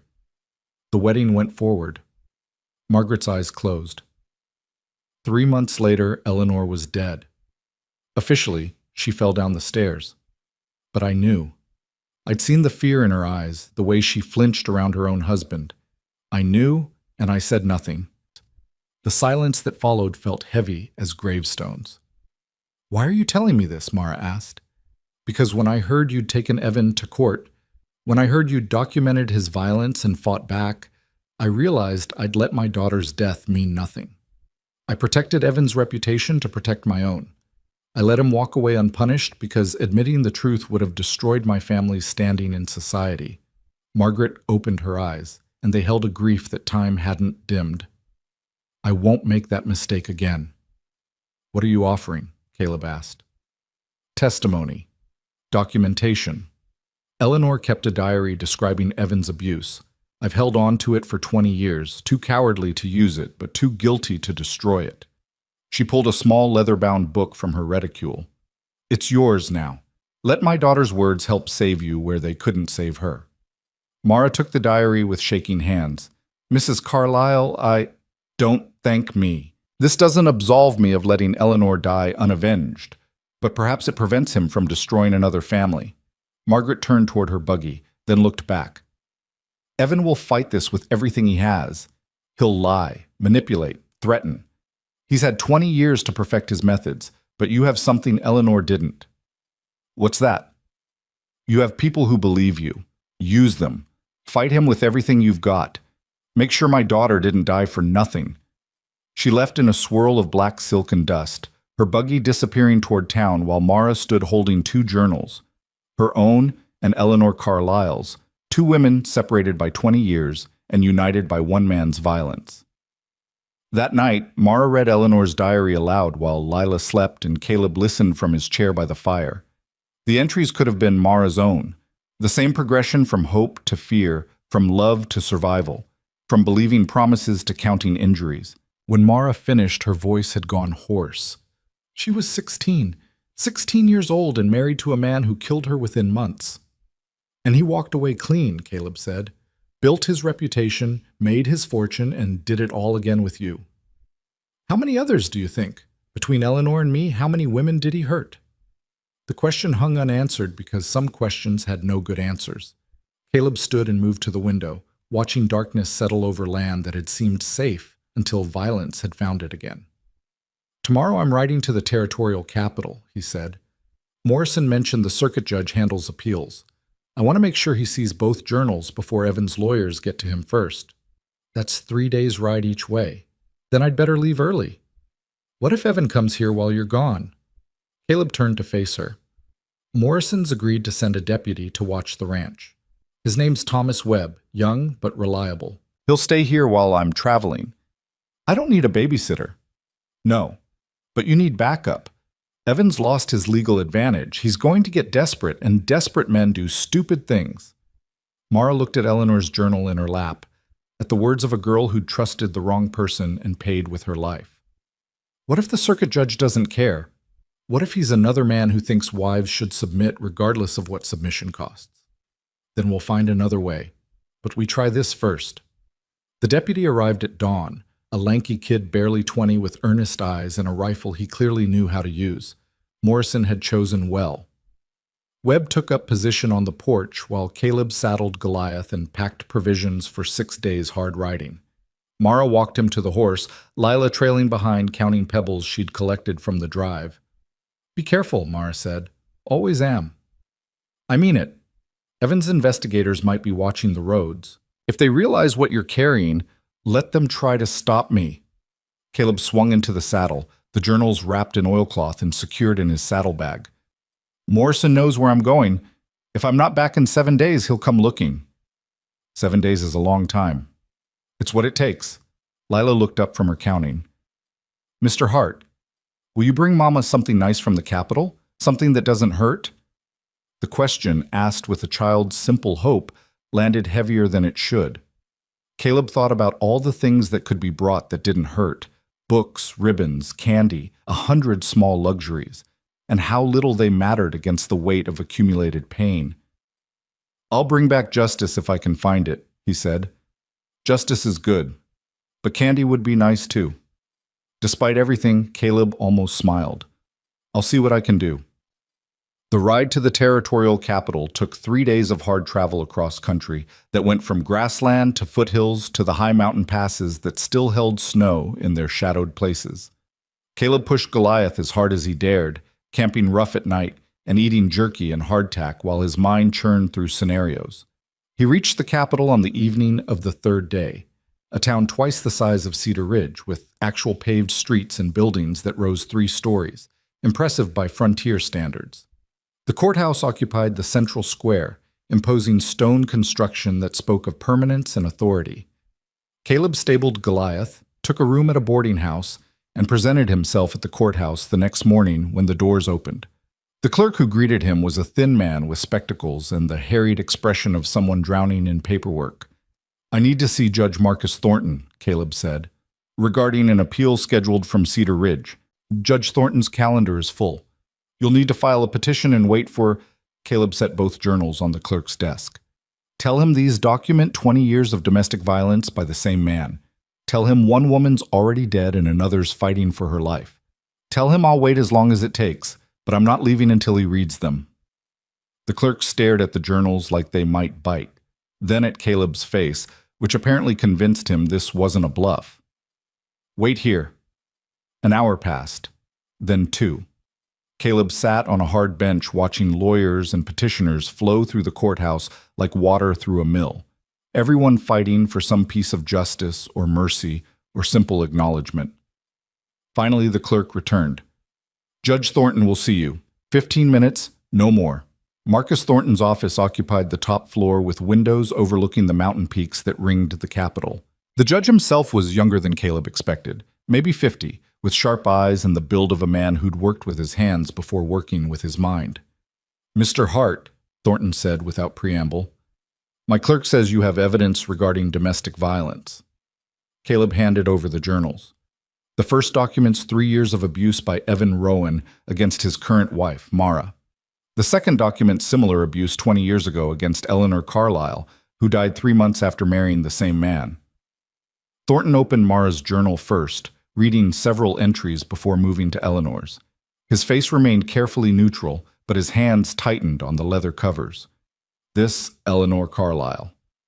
What happened to her officially? Fell down the stairs, died of her injuries. Evan Rowan was never charged. And you believe he killed her? I believe patterns don't lie.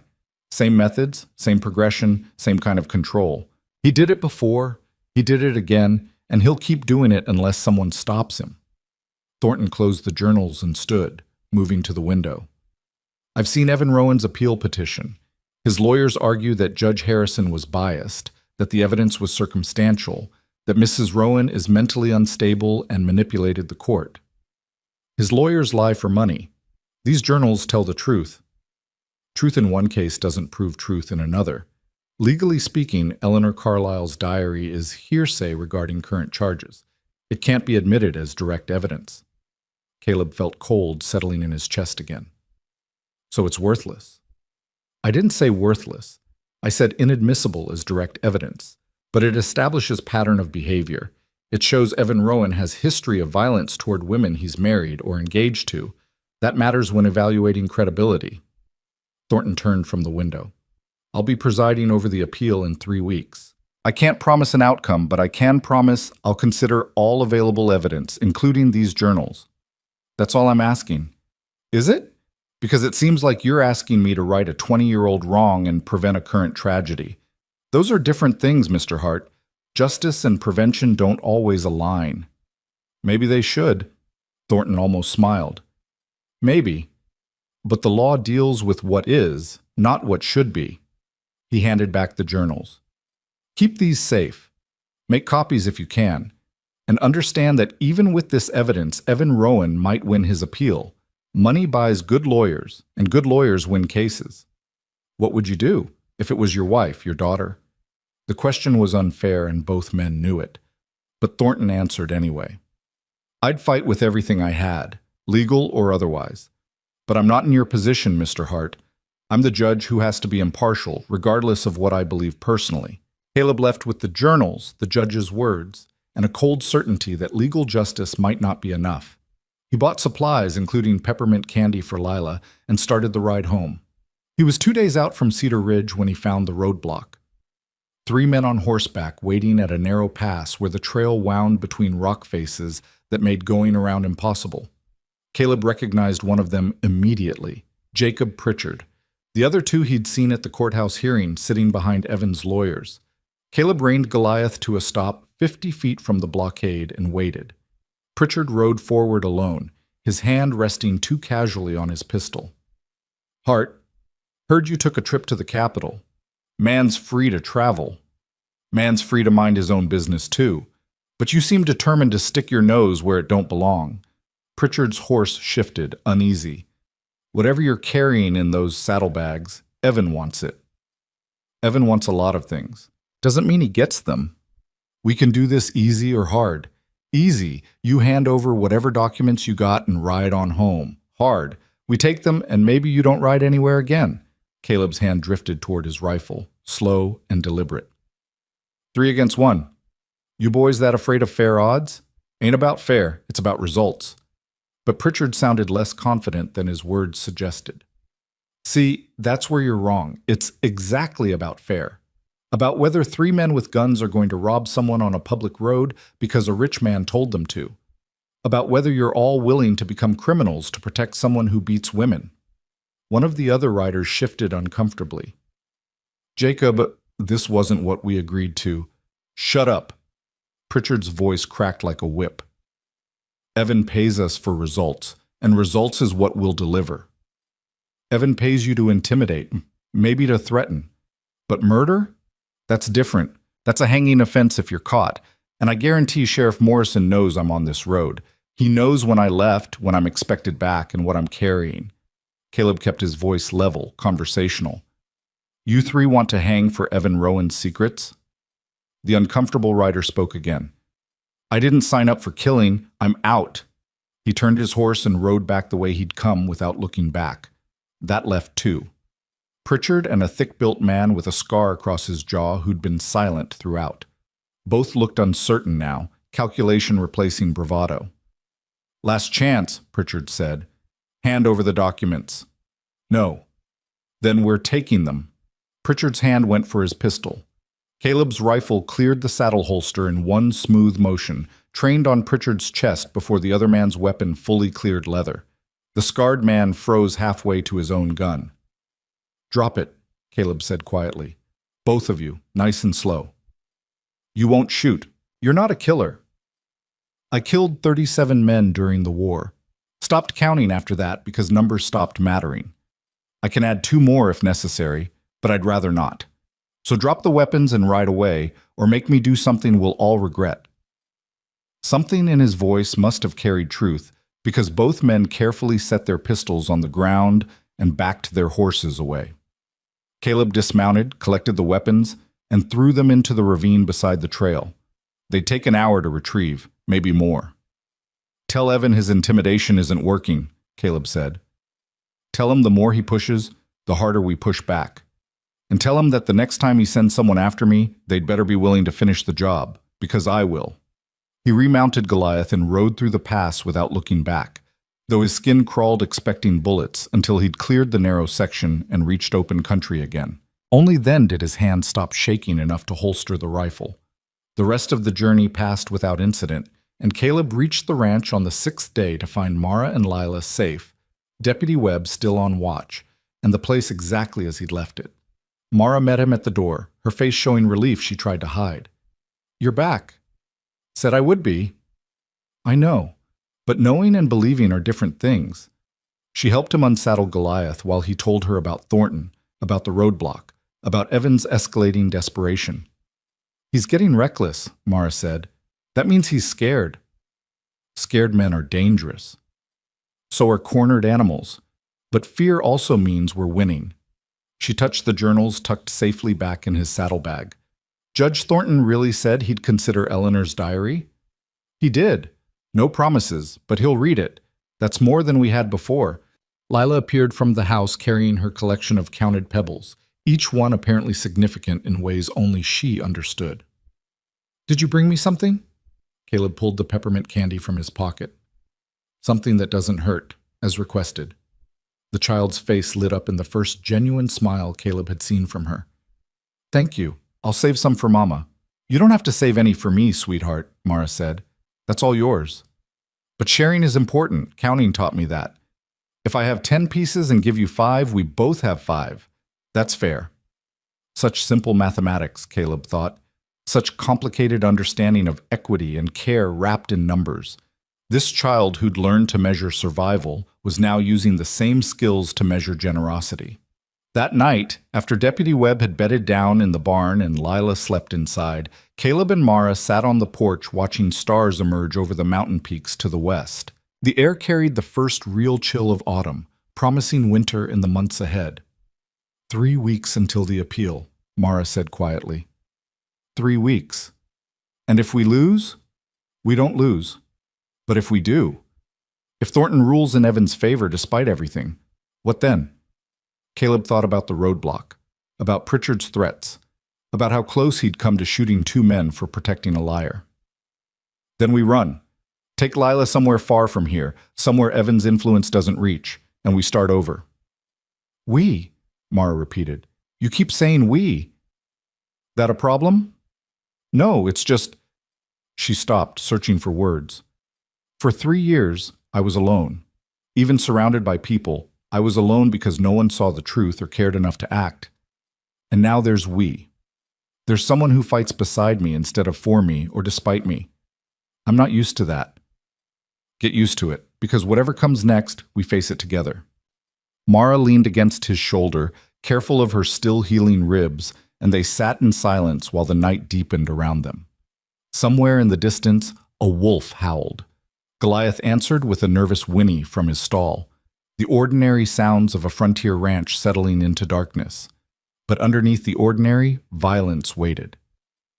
Evan Rowan's power had been challenged, his secrets exposed, his carefully constructed image cracked open for the world to see. Men like that didn't accept defeat gracefully. They fought back with everything they had, using whatever weapons came to hand.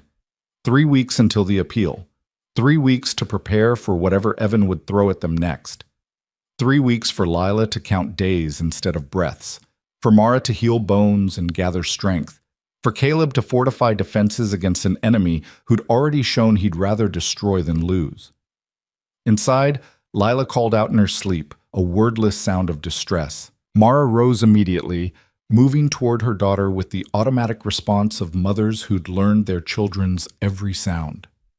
Caleb listened to her murmuring comfort, to Lila's breathing settling back into peaceful rhythms, to the small domestic sounds of care given and received. This was what they were fighting for.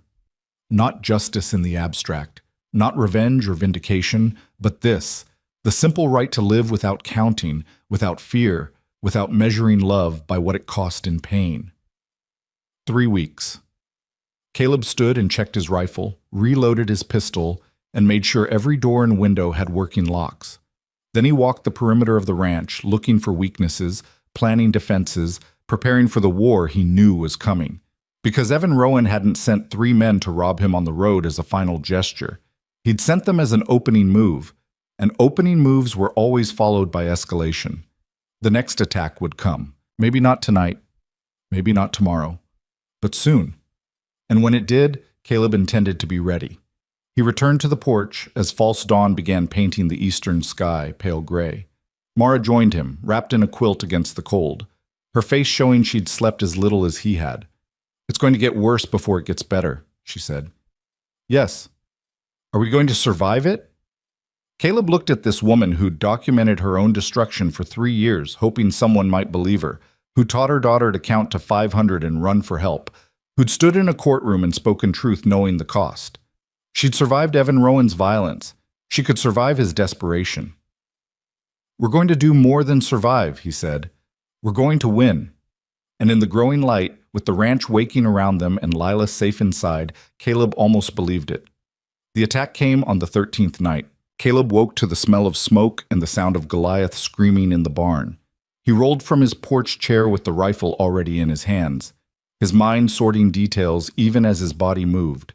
Wind from the east carrying flame toward the house, multiple voices shouting coordination, the crack of breaking wood that meant someone had breached the barn door. Inside, Maura was already moving, gathering Lila from sleep with practiced efficiency born of 3 years preparing for emergencies. Deputy Webb stumbled from the barn's side entrance, coughing, his face black with soot. "They set the hay on fire," Webb gasped. 4 men, maybe 5, rode in fast and threw torches before I could get a shot off. Caleb's mind calculated distances, angles, options. The barn was lost. Too much dry hay, too much wood, flames already visible through gaps in the walls. But the house could be saved if they moved fast. "Webb, get the women to the root cellar. Lock them in and don't open it for anyone but me or Morrison." He tossed the deputy his pistol. "Someone comes at that door, you shoot first and ask questions after." "What about you?" "I'm getting Goliath out before he burns." "Hart, that's suicide." But Caleb was already running toward the barn, his shirt pulled over his mouth against the smoke. The heat hit him like a wall when he wrenched open the main door. Inside, flames crawled up the hay bales stacked along the east wall, smoke billowing thick enough to choke. Goliath reared in his stall, whites of his eyes showing, hooves striking wood with enough force to splinter the boards. "Easy, easy," Caleb chanted, forcing calm into his voice while his lungs screamed for clean air. He reached the stall and threw the bolt, expecting the horse to bolt. Instead, Goliath pressed against him, trembling but trusting in a way that made Caleb's throat tight. He grabbed the horse's mane and ran, leading Goliath through smoke so thick they navigated by memory and instinct. Behind them, something collapsed with a roar that sounded like cannon fire. Heat seared Caleb's back. Then they were through the door and into cold night air that felt like resurrection. Caleb led Goliath away from the burning barn, tying him to the fence near the house before turning back to assess the damage. The barn was fully engulfed now, flames reaching 30 feet into the sky, turning night into hellish orange day. In the firelight, he could see riders circling at the edge of the property, dark shapes on horseback, watching their handiwork. One rider separated from the group and approached close enough for Caleb to recognize him, even through smoke and shadow. Evan Rowan sat his black gelding with the calm confidence of a man who believed he'd already won. "Caleb Hart," Evan called out, his voice carrying over the crackle of burning wood. "I tried to be reasonable, tried to let the law handle this like civilized men, but you forced my hand." Caleb raised his rifle, sighting down the barrel at Evan's chest. "Get off my land." Your land. Everything in Cedar Ridge is my land, one way or another. The judge, the businesses, the people, all mine. You're just borrowing space until I decide otherwise. Evan's horse shifted, but the man's control never wavered. Give me my wife and daughter. Walk away from this tonight, and I'll let you leave with your life. She's not your wife anymore. Judge Harrison's order says so. Harrison's order is temporary. Judge Thornton will overturn it in 2 weeks, and then Maura comes home where she belongs. Evan's voice hardened. This is your last chance. Give them to me now, or I'll take them over your corpse. Behind Caleb, the barn's roof collapsed in an explosion of sparks and flame. The heat washed over him like a wave, but he didn't flinch, didn't lower the rifle. You want them, you'll have to go through me, and I don't die easy. Everyone dies eventually, Hart. Some just take longer than others. Evan wheeled his horse and rejoined his men. They sat there for another minute, 5 dark silhouettes against the burning barn, then rode off into the darkness like demons returning to hell. Caleb waited until the hoofbeats faded completely before lowering his rifle and moving to the root cellar. He knocked 3 times, paused, knocked twice more. The signal he'd arranged with Webb. The door opened to reveal Maura holding Lila, both their faces streaked with dirt and tears. Webb stood behind them with the pistol still drawn, looking young and shaken, but steady. The barn? Maura asked, though the answer was written in orange light across Caleb's smoke-stained face. Gone. Everything in it except Goliath. And them? Gone too, for now. They emerged into a yard transformed by destruction. The barn had collapsed into itself, a funeral pyre of everything Caleb had built over 5 years. Tools, hay, equipment, the accumulated materials of a working ranch.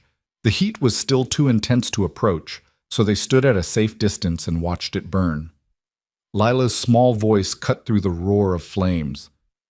How many men were there, Mr. Hart? 5, maybe 6. I counted 7 horses, the hoofbeats when they left, 7 different rhythms. Even now, traumatized and exhausted, the child counted.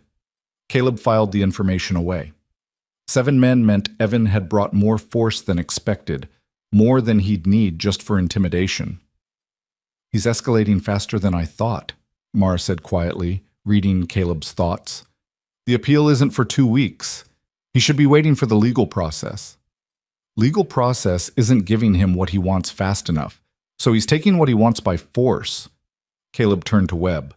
You need to ride to town, wake up Morrison, and tell him what happened here. Evan Rowan and 6 men committed arson, made terroristic threats, and attempted murder. That's enough for arrest warrants. Webb nodded and moved toward his horse, then paused. Hart, Morrison's going to ask for evidence. We got any beyond your word? 7 sets of hoof prints, burn patterns that show multiple points of ignition. And this. Caleb pulled something from his pocket, a brass button he'd found in the barn, probably torn off when one of the arsonists was setting fires. The button carried an engraved design he recognized from Evan's waistcoat. Physical evidence linking Evan to the scene.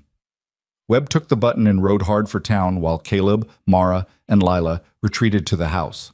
Dawn was still hours away, but none of them would sleep. They sat in the kitchen drinking coffee, Lila's heavily diluted with milk and sugar, and watching the barn burn down to embers through the window. I'm sorry, Maura said finally. This is my fault. My past catching fire in your present. Stop. Evan did this, not you. He's responsible for his own violence. But you're suffering for my choices. You could have turned us away that first day. Should have, probably. Instead, you took us in, fought for us, and now your home is burning because of it. Caleb looked at her across the scarred kitchen table. This woman who'd survived 3 years of documented brutality and still found the strength to feel guilt for someone else's losses. That barn was wood and nails. It can be rebuilt. But if I'd turned you away, if I'd let Evan take you back, I'd have spent the rest of my life knowing I chose comfort over courage. The barn's replaceable. My conscience isn't. Still, I'm sorry. I know, but sorry doesn't change what needs doing. Come morning, we document everything for Morrison. We build the case for Evan's arrest, and we prepare for him to try again, because he will. Lila had been quiet, but now she spoke up. Mr. Hart, when Papa came tonight, I counted how long he talked to you. It was 147 seconds. That's the longest I ever heard him talk without getting angry.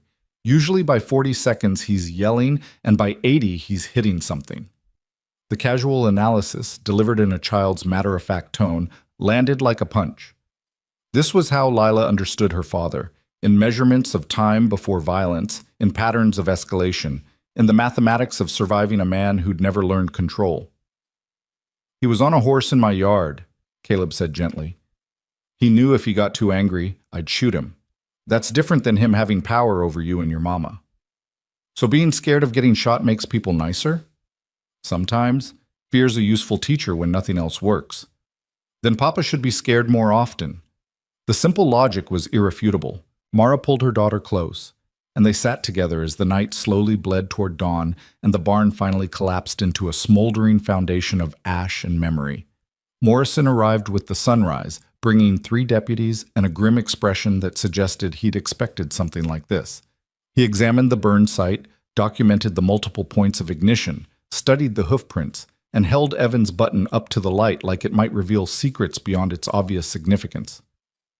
"This is enough for a warrant," he said finally. "Arson, terroristic threatening, attempted murder. Evan Rowan's going to jail." "Will he stay there?" Maura asked. "Until trial, yes. After that depends on the judge, the jury, and how good his lawyers are." Morrison's face showed the weariness of a man who'd seen justice delayed too many times. "But at least while he's locked up, he can't burn any more barns or threaten any more families."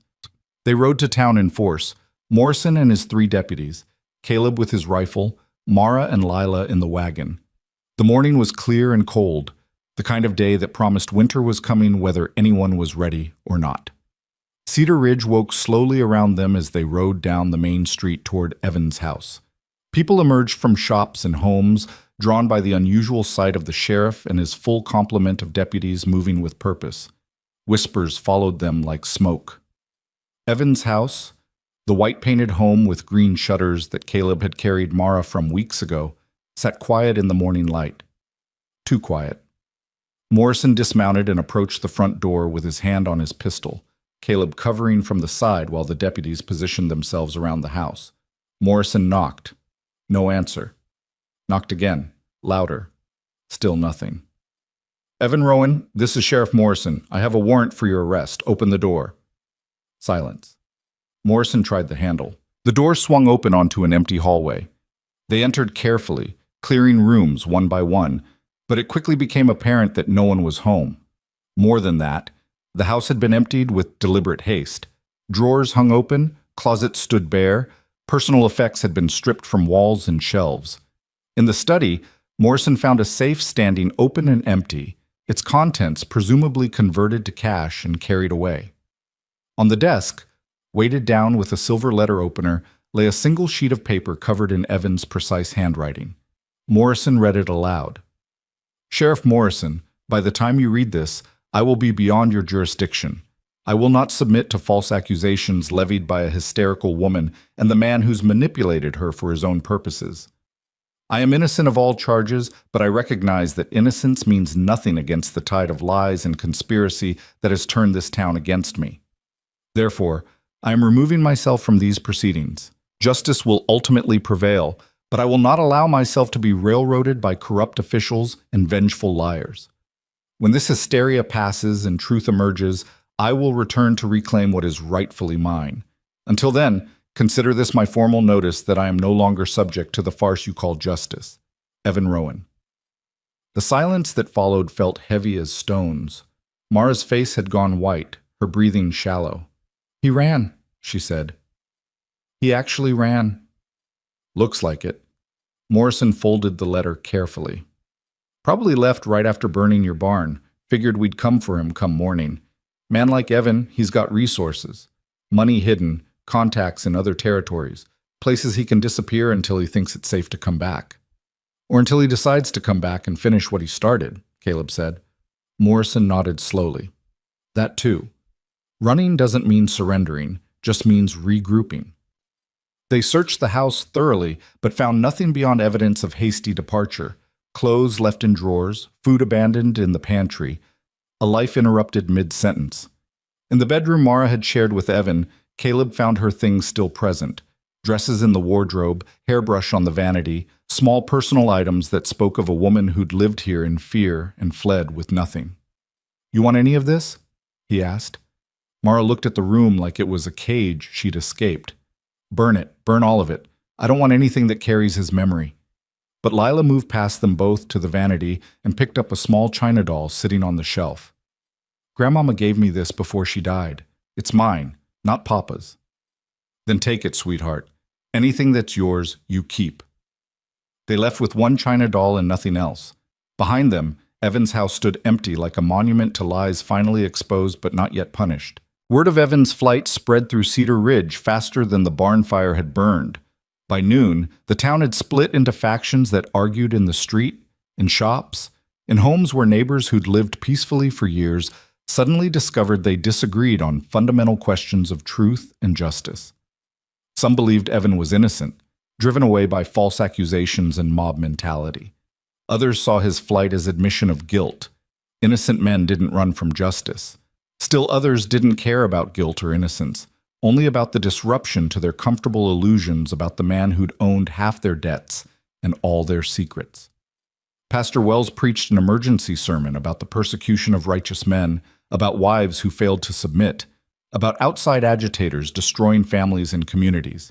His congregation split down the middle, half nodding agreement, half walking out in disgust. Morrison faced calls for his resignation from the town council, who seemed to think enforcing the law against powerful men was somehow a betrayal of civic duty. He ignored them and kept working, sending telegraphs to sheriffs in neighboring territories, posting wanted notices, building the case for when Evan was eventually caught. Through it all, Caleb rebuilt. The barn was gone, but the land remained. The tools were lost, but he had hands and knowledge. Winter was coming, but they'd survived worse. Maura helped where she could. Her ribs finally healed enough for light work. Together they cleared the burned foundation, salvaged what little could be salvaged, and began planning reconstruction. It was slow work, made slower by the fact that most of Cedar Ridge's businesses refused to sell materials to Caleb on credit. The only exception was Mrs. Henderson at the general store, who extended them credit without being asked and refused to explain why. Beyond, some things are more important than money. Lila counted everything: boards, nails, steps from the house to the foundation, days since the fire. Her numbers had shifted from measuring danger to measuring progress, from survival to rebuilding. It was a small change, but Caleb noticed. Maura noticed too, and sometimes late at night when the child was sleeping, they'd talk about it. "She's healing," Maura said one evening while they sat on the porch watching the sun set behind the mountains. "Slowly, but healing." "So are you." "Am I?" "Because some days I still wake up expecting Evan to be standing over me. I still count the hours between waking and sleeping, still measure my own breathing to make sure it's even. 3 years of survival don't disappear in a few weeks." "No. But they change shape from survival to recovery, from counting breaths to counting days." Maura's hand found his in the darkness. "What are we, Caleb? You and me. This thing we're building between rebuilding a barn and waiting for Evan to come back." The question hung in the cold air. Caleb thought about Rachel, about the love he'd buried on the hill behind the house, about how he'd thought his heart had died with her, had spent 5 years living like a man whose future was nothing but repetition of an empty present. Then Lila had run 3 miles on bleeding feet, and Maura had trusted him with her journal, and suddenly the future held possibility again. "I don't know what we are," he admitted, "but I know I don't want to go back to being alone. I know I wake up thinking about you and Lila, go to sleep making sure you're safe, spend every hour in between trying to build something that feels like home instead of just a place to wait." "Is that enough?" "After Rachel. Rachel was my wife.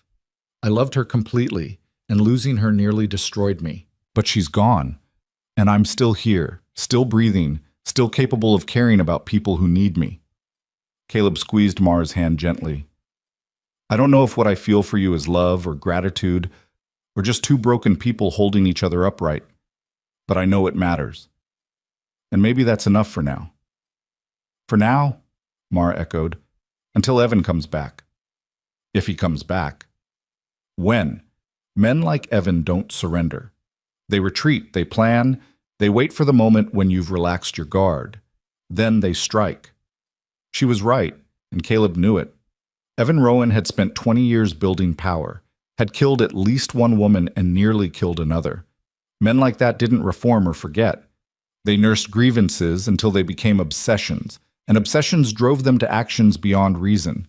The appeal hearing happened without Evan present. Judge Thornton read the case files, examined both journals, heard testimony from Morrison and Dr. Fletcher and Margaret Carlyle, who traveled to the Capitol specifically to speak about her daughter's death.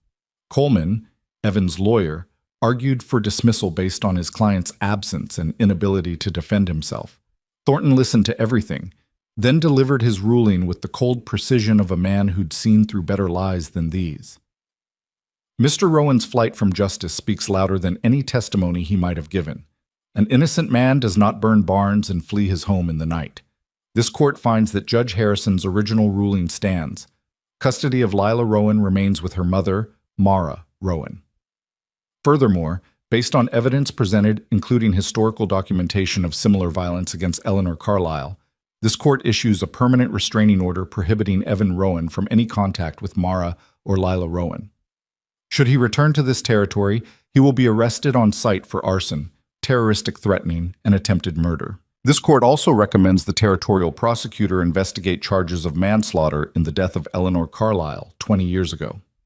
Morrison brought the news personally, riding out to the ranch where Caleb and Maura were framing the new barn. They'd managed to get the basic structure up, posts and beams, though the roof and walls would have to wait for more materials. "You won," Morrison said without preamble.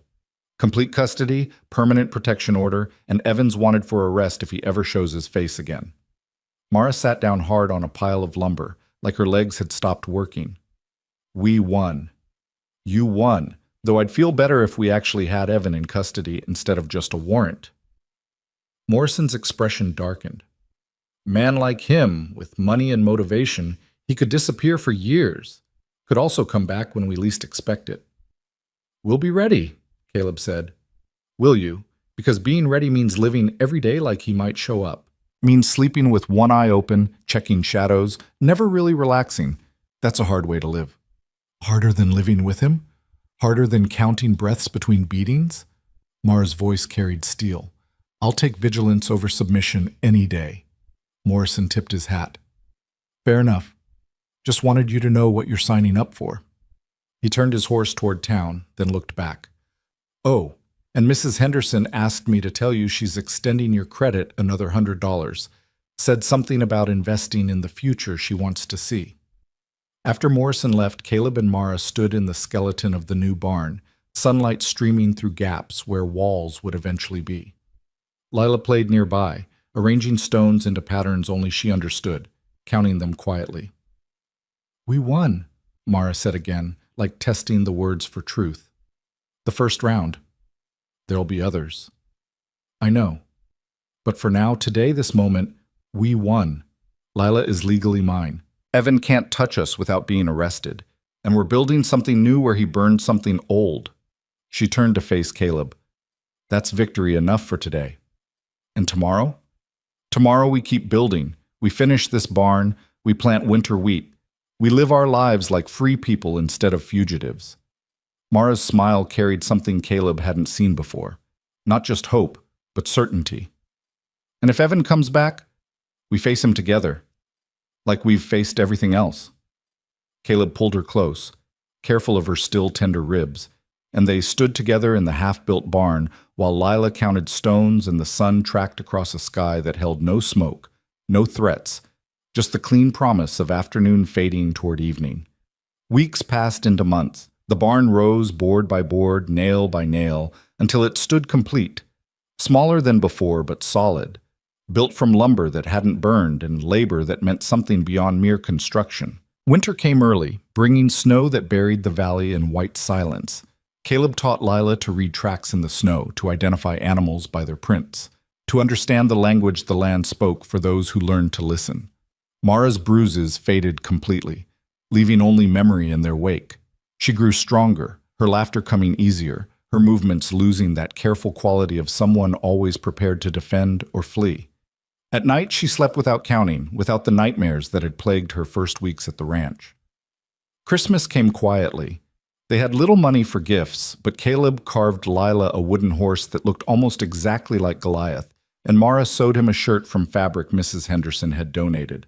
Lila gave them both drawings she'd made, careful counted representations of their family, 3 figures standing together in front of a house and barn, smiling. "That's us," she explained. "I counted all our smiles yesterday. Mama smiled 17 times. Mr. Hart smiled 9 times. I smiled 23 times.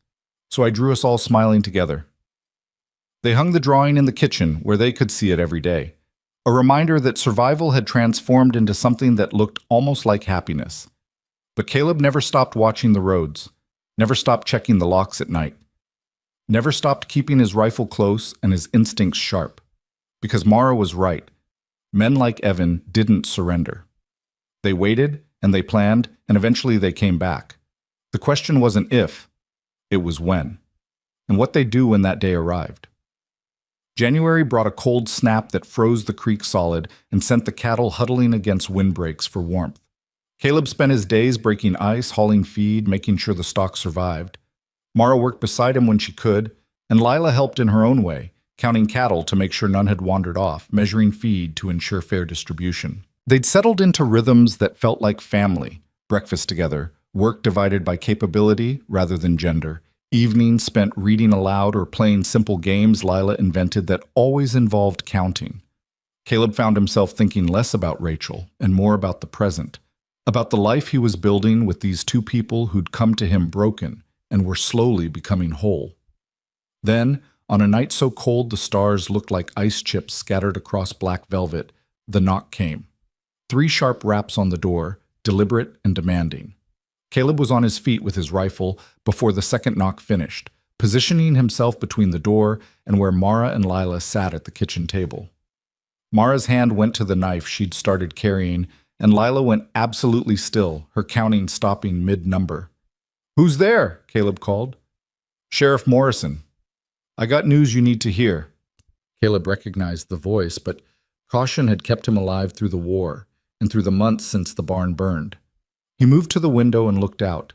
Morrison stood alone on the porch, his horse tied at the fence, his hands visible and empty of weapons. No sign of ambush or deception. Caleb opened the door. Morrison entered bringing cold air and an expression that aged him 10 years.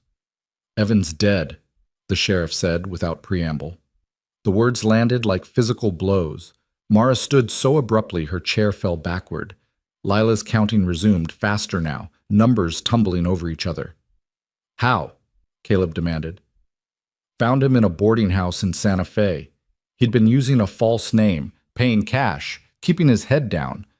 But he got into an argument with another resident 3 days ago over some perceived slight. The argument turned into a fight. Evan pulled a knife. The other man pulled a gun. Evan lost." Morrison pulled a document from his coat pocket. "The territorial marshal in Santa Fe sent this telegram confirming identity and requesting disposition of the body. I told them to bury him there. Figured nobody here would want him brought back." Maura took the telegram with shaking hands, reading it twice as if the words might change between viewings. "He's really dead?" "He's really dead. Marshall says the boarding house keeper identified him positive, and they found documents in his room with his real name. It's him, Mrs. Rowan. He's gone." Lila's voice cut through the shock. "I counted 63 days since he burned the barn. 63 days of waiting for him to come back. Now he never will." The child's matter-of-fact delivery contrasted sharply with the enormity of what Morrison had announced. Evan Rowan, who'd dominated their lives through violence and fear, who'd forced them into hiding and vigilance, who'd seemed like an unstoppable force, dead over a boarding house argument hundreds of miles away. "What happens now?" Maura asked. "Nothing happens. Evan died intestate. No will, no clear heirs, since you're divorced and everything but final paperwork. His property, his businesses, they'll go to probate. Might take months to sort out, but you and Lila are free. No appeal to worry about, no threat hanging over you, no reason to keep looking over your shoulder." Morrison moved toward the door, then paused. Mrs. Rowan, I'm sorry it took his death to give you peace. Would have been better if justice had worked the way it's supposed to. Trial, conviction, prison. But I'll take this outcome over him running free. After Morrison left, the three of them sat in the kitchen, not speaking, not moving, just processing the sudden absence of a threat that had defined their existence for so long. Finally, Maura stood and walked to the stove. She pulled out the cast iron pan and set it on the fire, then retrieved eggs and bacon from the cold box. What are you doing? Caleb asked. Making breakfast for dinner. Because we can. Because Evan's not here to criticize the meal or throw the pan or make me count minutes between cooking and serving. Her hands moved with deliberate care, cracking eggs, laying bacon in neat rows. Because we survived, and he didn't, and that deserves commemorating. They ate breakfast at dinner time, the meal tasting like celebration and grief and relief all mixed together. Lila ate slowly, savoring each bite, counting chews in that way she had of measuring everything. Mama, she said eventually, can I stop counting now? Maura set down her fork, her eyes filling with tears she didn't try to hide. Sweetheart, you can do whatever feels right. If counting helps you feel safe, keep counting. If it doesn't help anymore, you can stop. There's no wrong answer. But I've been counting since I was little, since before I can remember. I counted to know when to hide, when to run, when Mama was hurt too bad. What do I count now that there's nothing to be afraid of? Caleb leaned forward, meeting the child's two old eyes. Count whatever makes you happy instead of whatever keeps you safe. Count stars, count smiles, count days of peace instead of days of danger. Change what the numbers mean. Lila considered this seriously. I could count how many times Mama laughs, or how many fence posts we fix together, or how many eggs the chickens lay. Exactly. Those are better things to count than breaths and bruises. Much better. That night, Caleb stood on the porch watching the stars Lila would maybe count tomorrow, thinking about how death sometimes delivered justice when law couldn't. Evan Rowan was gone, erased from the world by the same kind of violence he'd dealt to others. There was symmetry in that, if not satisfaction. Maura joined him, wrapped in the quilt against the cold. How do you feel? She asked. I don't know. Relieved, mostly. Maybe a little cheated that he got to die quick instead of facing trial for what he did.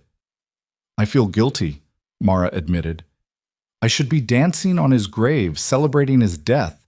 Instead, I just feel hollow, like I spent so much energy fearing him and fighting him that without that purpose, I don't know what to do with myself. You live. You raise Lila. You build something that isn't defined by what you survived, but by what you choose. Is that what you did? After Rachel? Caleb thought about the 5 years between Rachel's death and Lila's arrival, the empty time he'd spent going through motions without purpose. No, I just existed, went through the rhythms of staying alive without actually living. You're already doing better than I did. Because I have Lila. She's my reason to keep going, to be better, to build something worth having. And because you're stronger than I was. You fought when I would have quit. Artemis. Imam. Maura leaned against him, and they stood together in the cold, while inside, Lila slept peacefully for the first time in her short life without a father to fear. The next morning brought something unexpected. Visitors. Not the threatening kind that had plagued them for months, but Margaret Carlyle in her elegant buggy, followed by Mrs. Henderson from the general store, and behind them, half a dozen other women from town that Caleb vaguely recognized from the courthouse hearing. They came bearing food, fabric, tools, and offers of help. Margaret spoke for them all, her voice carrying the authority of grief transformed into purpose. Mrs. Rowan, we heard about Evan's death. We came to tell you that you're not alone. That what happened to Eleanor, what happened to you, it matters. And we're not going to let anyone forget that silence protects predators while truth protects the vulnerable. The women spent the day helping with chores, sharing stories, building connections that had been prevented by fear and social pressure. Caleb heard fragments of their conversations. Other women who'd suffered smaller violences, who'd been told to submit and endure, who'd watched Maura fight back and found courage in her example. By evening, the ranch felt different. Not just the work that had been completed, but the sense of community that had formed. These women had chosen sides when silence would have been easier, had offered support when isolation was expected. After they left, Maura stood in the kitchen surrounded by gifts and provisions, her face showing wonder. I thought the whole town hated us. Thought we were alone against everyone. We were alone against some people. Turns out others were just waiting for permission to help. Permission to care, permission to act, permission to believe that one woman telling truth mattered more than one powerful man telling lies. Maura touched the food covering every surface. This is what victory looks like, not courtroom rulings or death notices. This, people choosing courage over comfort. That night, they sat together planning the future.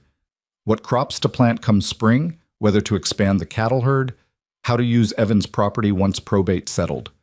The conversation felt surreal, like discussing dreams instead of plans. But Caleb went along with it because hope was a muscle that needed exercising after long disuse. Lila fell asleep between them on the porch bench, warm despite the cold, secure in a way children should always be but rarely were. Caleb looked at her peaceful face and thought about all the numbers she wouldn't have to count anymore.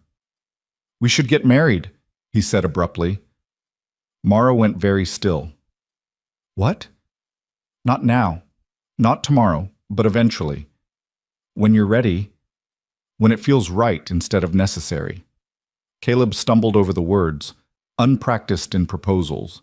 I'm not Rachel's replacement, and you're not just someone I'm helping. We've built something real here, something worth naming. Caleb Hart, are you proposing to me?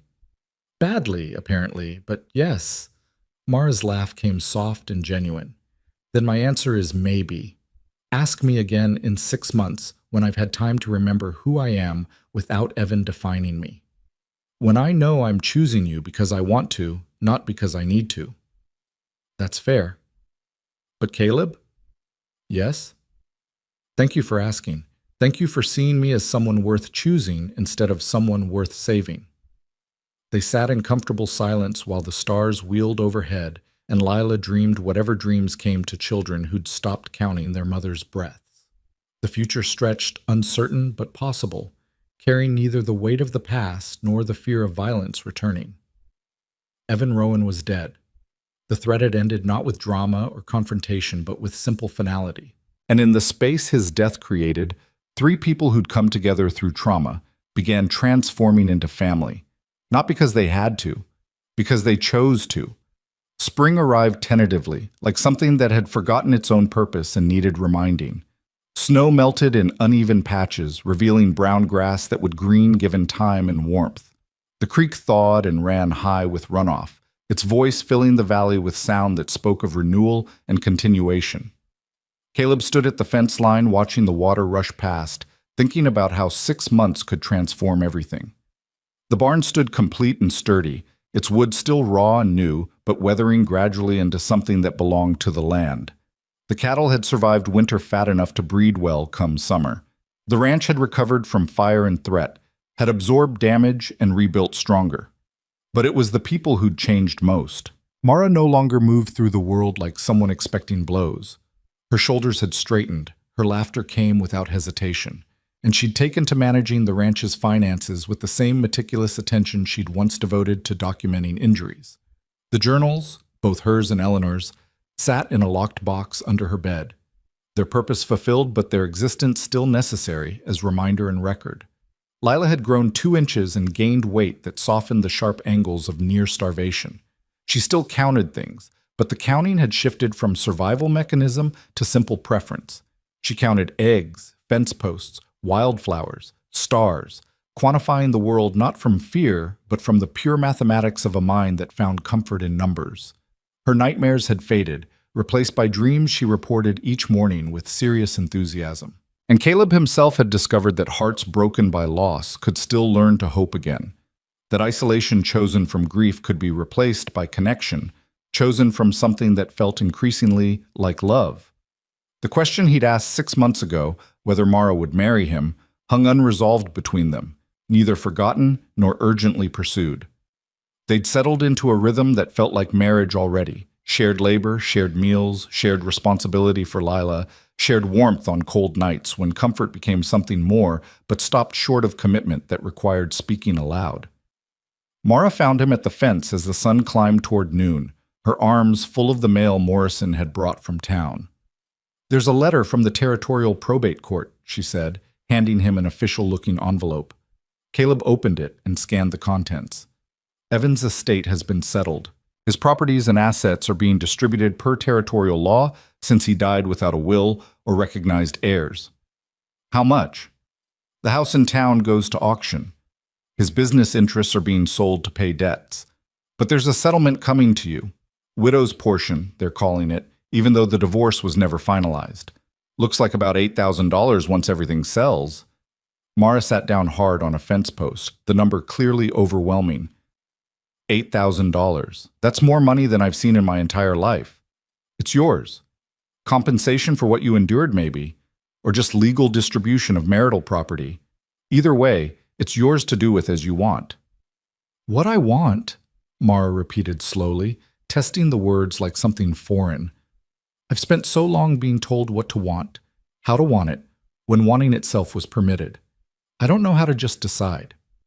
Caleb sat beside her, their shoulders touching. Start small. What do you want for breakfast tomorrow? Pancakes, with real maple syrup, not the corn syrup Evan insisted on because it was cheaper.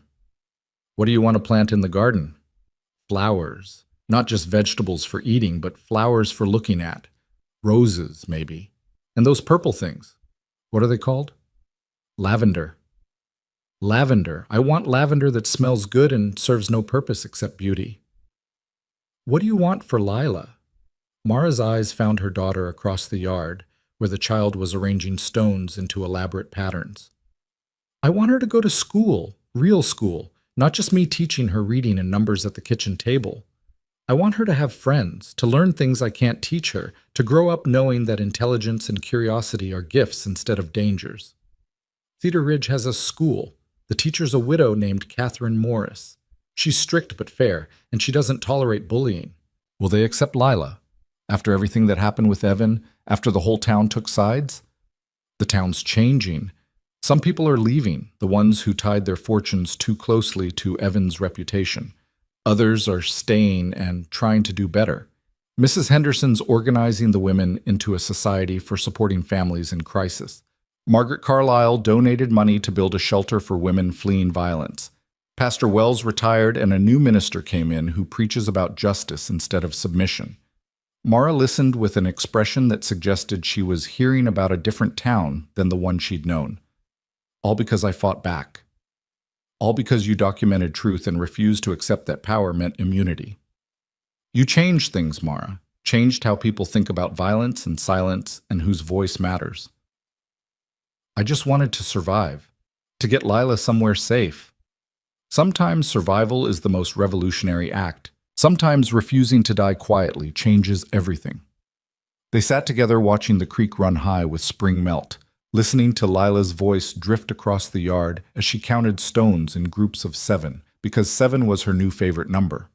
The moment felt suspended, like standing at a crossroads where every direction led somewhere different. Caleb, Maura said finally, ask me again. Ask you what? What you asked 6 months ago. Ask me again. Caleb turned to face her fully, taking both her hands in his. They were work-roughened now, calloused from labor and healing, strong in ways they hadn't been when she'd first arrived broken and terrified. Maura Rowan, will you marry me? Not because you need protection or I need purpose, but because we've built something worth naming. Because Lila deserves a family that chooses itself instead of one bound by law or necessity. Because I love you. The words came easier than he'd expected, probably because they'd been sitting in his chest for months waiting for permission to emerge. Maura's eyes filled with tears that didn't fall, her grip on his hands tightening. Yes, she said simply. Yes, I'll marry you, not to replace Rachel or escape Evan, but because you're the first person who saw me as someone worth believing instead of someone worth controlling. Because you taught Lila that counting could measure joy instead of pain. Because I love you too.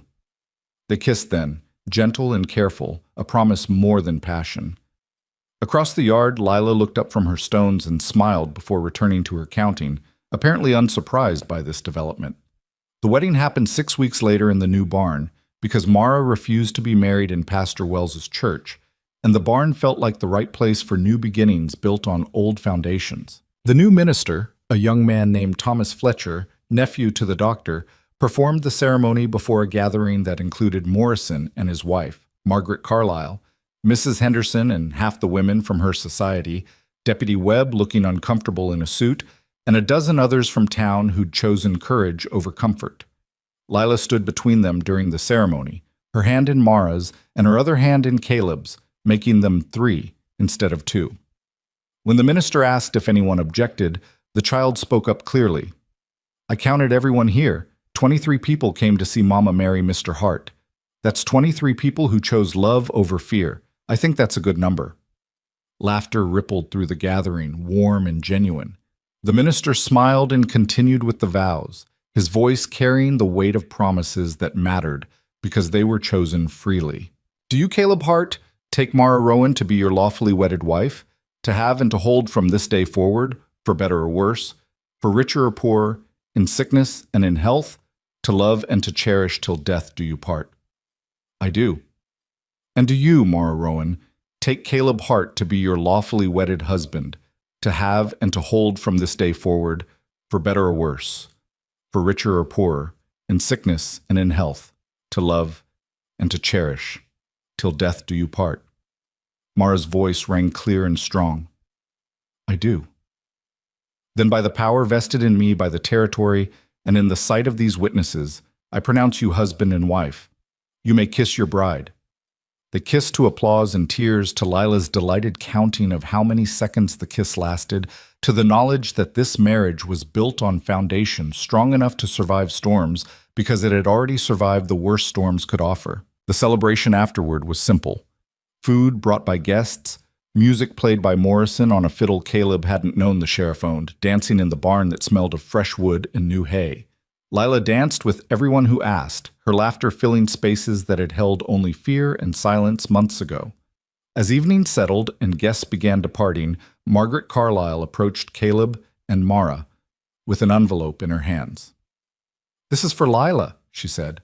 "A trust fund to pay for her education. School now, university later if she wants it. Eleanor would have been 28 this year if Evan hadn't killed her. I like to think she'd want her death to mean something, to help another girl have the future she was denied." Maura accepted the envelope with shaking hands. "Mrs. Carlyle, this is too generous." "It's not generous. It's necessary. Eleanor's story needed telling, and you told it. This is my thank you." Margaret touched Maura's face gently. "You survived what my daughter couldn't. You fought what I was too afraid to fight. You gave me permission to speak truth 20 years too late, but better late than never. So this isn't charity. It's investment in a future where girls like Eleanor and Lila don't have to count their mother's breaths to survive." After Margaret left, Caleb and Maura stood together in the barn's doorway, watching the last guests ride away into twilight. Lila had fallen asleep on a pile of hay inside, exhausted by excitement and dancing. "We did it," Maura said softly. "We actually did it. Survived Evan, won in court, built a life worth living. You did it. I just helped." "No, we did it together. That's what made it possible, not being alone anymore, not having to carry everything by myself." Caleb gathered her close. This woman who'd documented her own destruction, hoping someone might believe her, who'd taught her daughter mathematics of survival, who'd transformed trauma into testimony and testimony into change. "What do you want to do with the settlement money, besides Lila's education?" "I want to buy Evan's house." The answer surprised him. "Why? I thought you'd want to burn it like you burned your memories." "I did want that, but Margaret's right. Eleanor's death needed to mean something. So did my suffering. So did every woman's pain that was ignored or dismissed or explained away." Maura's voice strengthened with certainty. "I want to buy that house and turn it into what Margaret suggested, a shelter for women fleeing violence, a place where they can go to be safe, to heal, to plan their next steps. I want to take the place where Evan hurt me and transform it into a place where women find help, That's a beautiful idea. It's a practical idea. Cool. Because there are other women out there right now counting breaths, teaching their children when to run, documenting injuries in secret journals. And they need somewhere to go that isn't a stranger's ranch 3 miles from town. They need something permanent and purposeful. Then we'll do it. Buy the house, renovate it, create something that makes sure Evan's legacy is helping people instead of hurting them. They moved back inside where Lila slept peacefully. Her small face relaxed in a way that still seemed miraculous given where she'd started. Caleb touched her hair gently, and Maura leaned against him, the three of them forming a tableau of family chosen rather than inherited. The work of transforming Evan's house began in early summer. Maura organized it with the same methodical attention she'd once devoted to documenting violence. But now the list tracked progress instead of pain. Walls to knock down, rooms to renovate, supplies needed, volunteers recruited. Mrs. Henderson donated furniture. Margaret Carlyle paid for a full renovation of the kitchen and bathrooms. The Women's Society contributed labor, spending weekends stripping wallpaper that held too many memories and painting over darkness with light colors that promised new beginnings. Even Morrison helped, his carpentry skills turning small bedrooms into spaces that could house families temporarily. He worked alongside Caleb, the two men finding easy companionship in shared labor. "Never thought I'd see the day," Morrison said while framing a new wall. Evan Rowan's house of horrors becoming a shelter for the women he'd have victimized. Seems fitting. Turn his weapon into armor for someone else.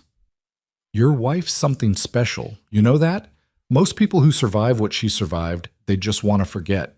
Move on, pretend it never happened, but she's turning her survival into service. She's stronger than anyone gives her credit for, including herself sometimes. Morrison hammered a nail with more force than necessary.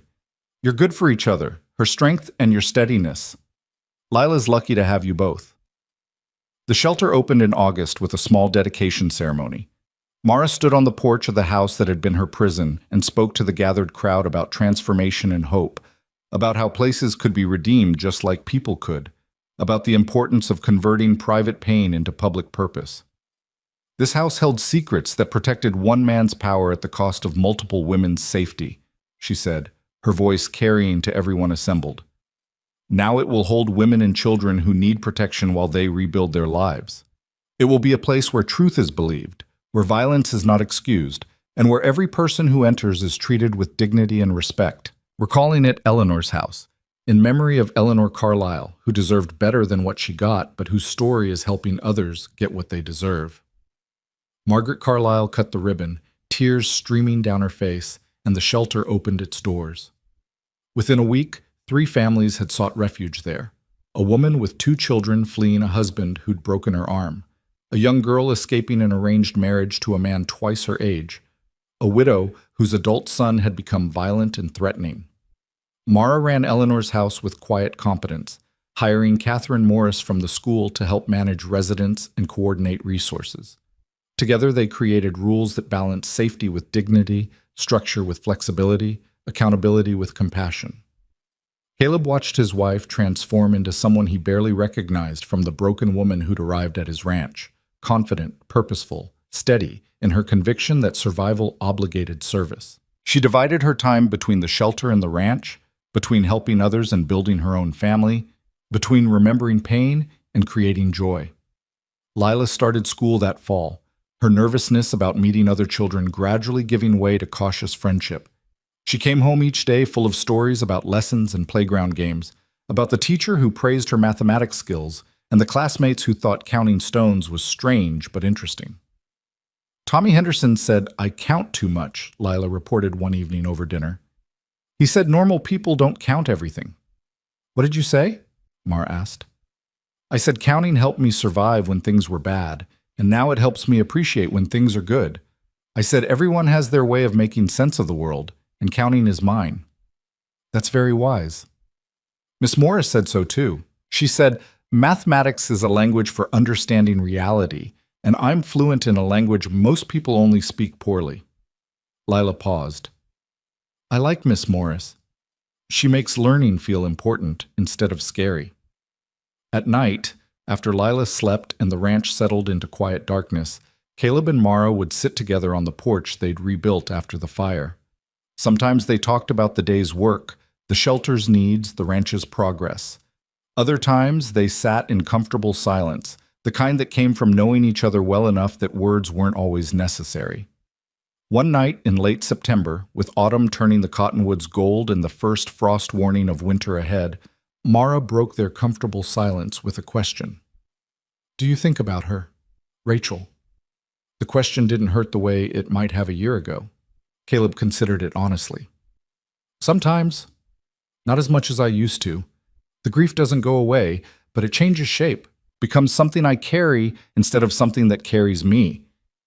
"Do you feel guilty for loving me when you loved her?" "No.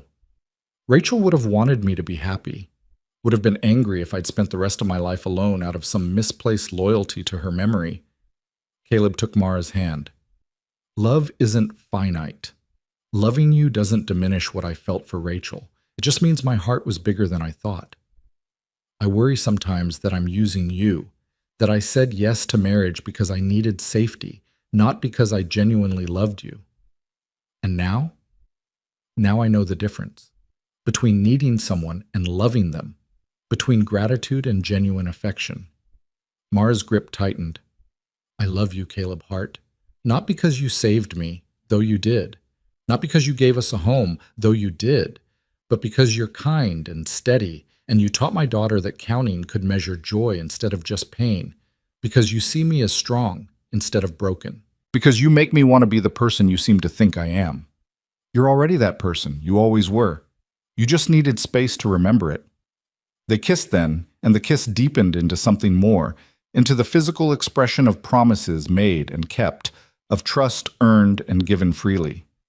Later, lying together in the darkness of the room they'd shared for months, Maura spoke again. "I'm pregnant." The words hung in the air like stars, bright, surprising, impossible to ignore. Caleb sat up, trying to see her face in the darkness.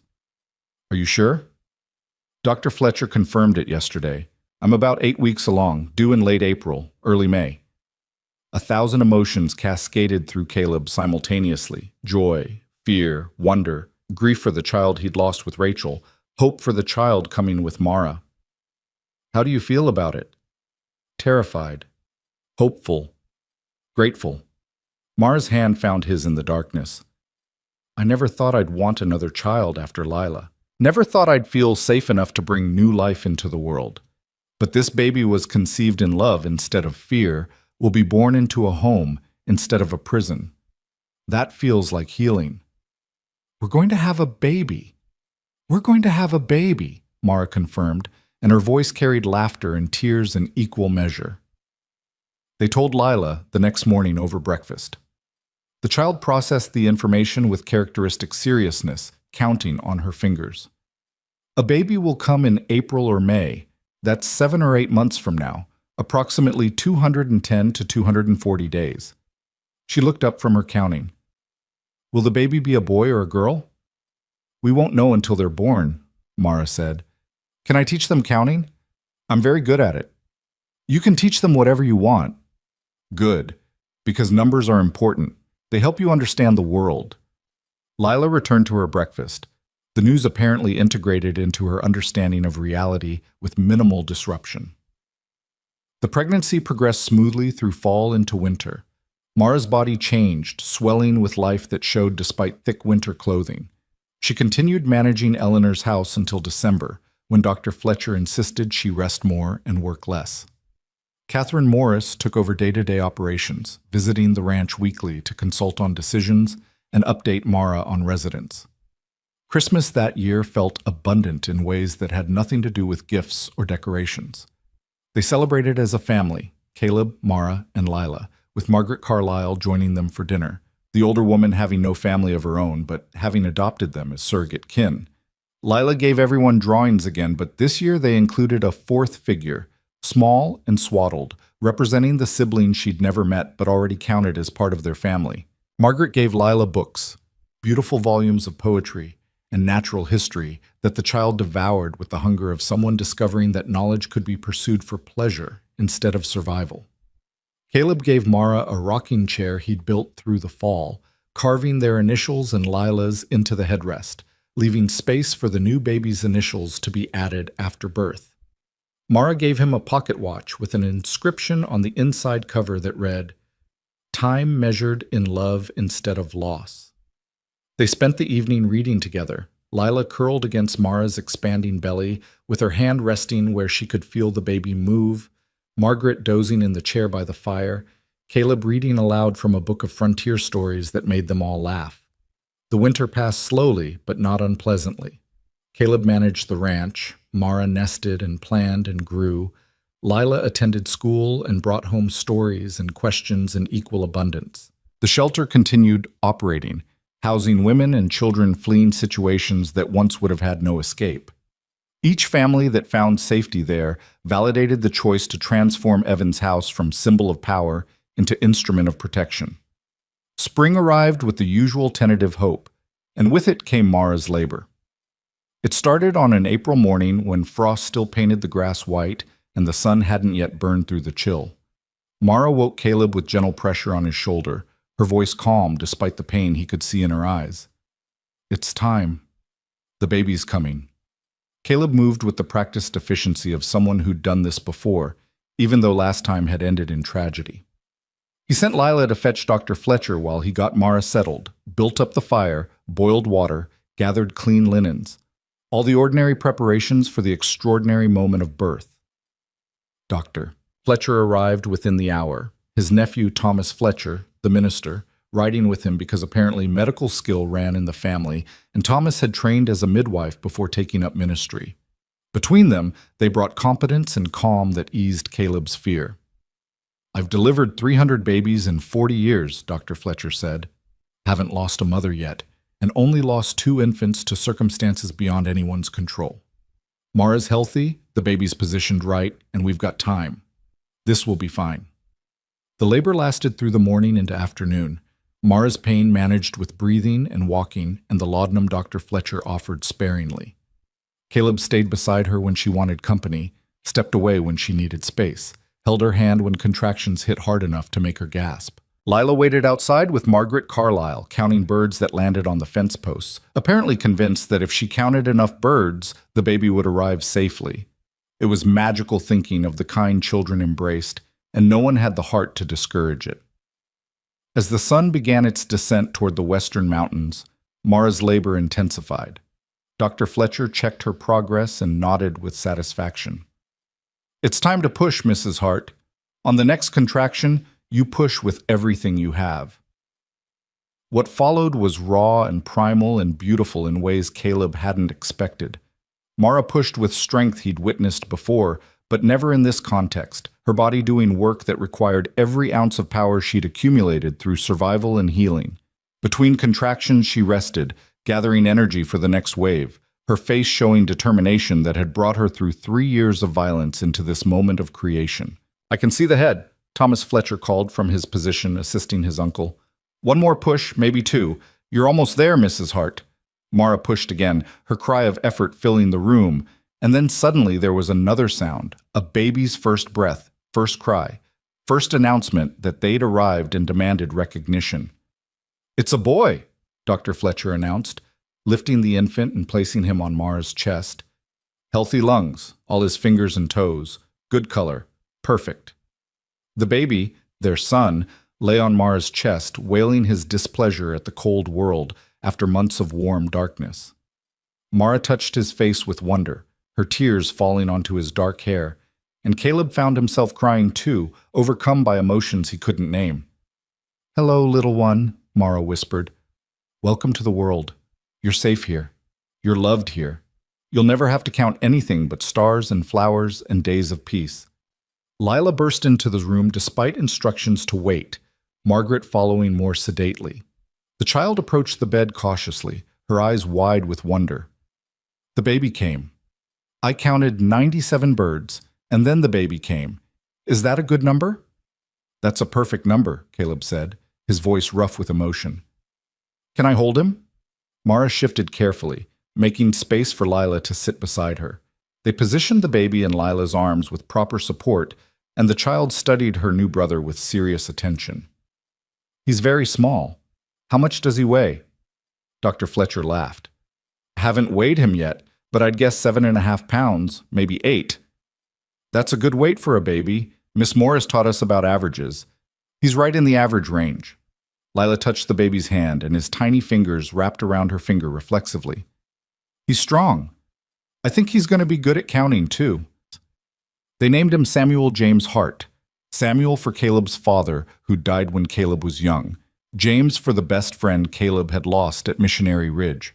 The names carried weight in memory, connected the baby to history while giving him his own identity.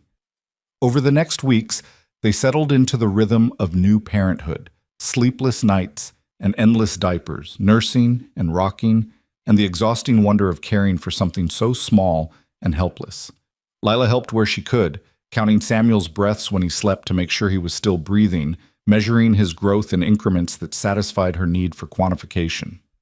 Maura healed well from the birth, her body recovering faster than it had after Lila because this time there was no violence to heal from, only the natural trauma of childbirth. She nursed Samuel with the fierce protectiveness of someone who'd nearly lost everything and refused to take any blessing for granted. Caleb watched his family with something approaching awe. A year ago he'd been alone, convinced his life would be nothing but repetition of empty days until death released him. Now his house overflowed with noise and life and purpose. A wife who challenged him to be better. A daughter who taught him that numbers could measure hope. A son who represented future instead of loss.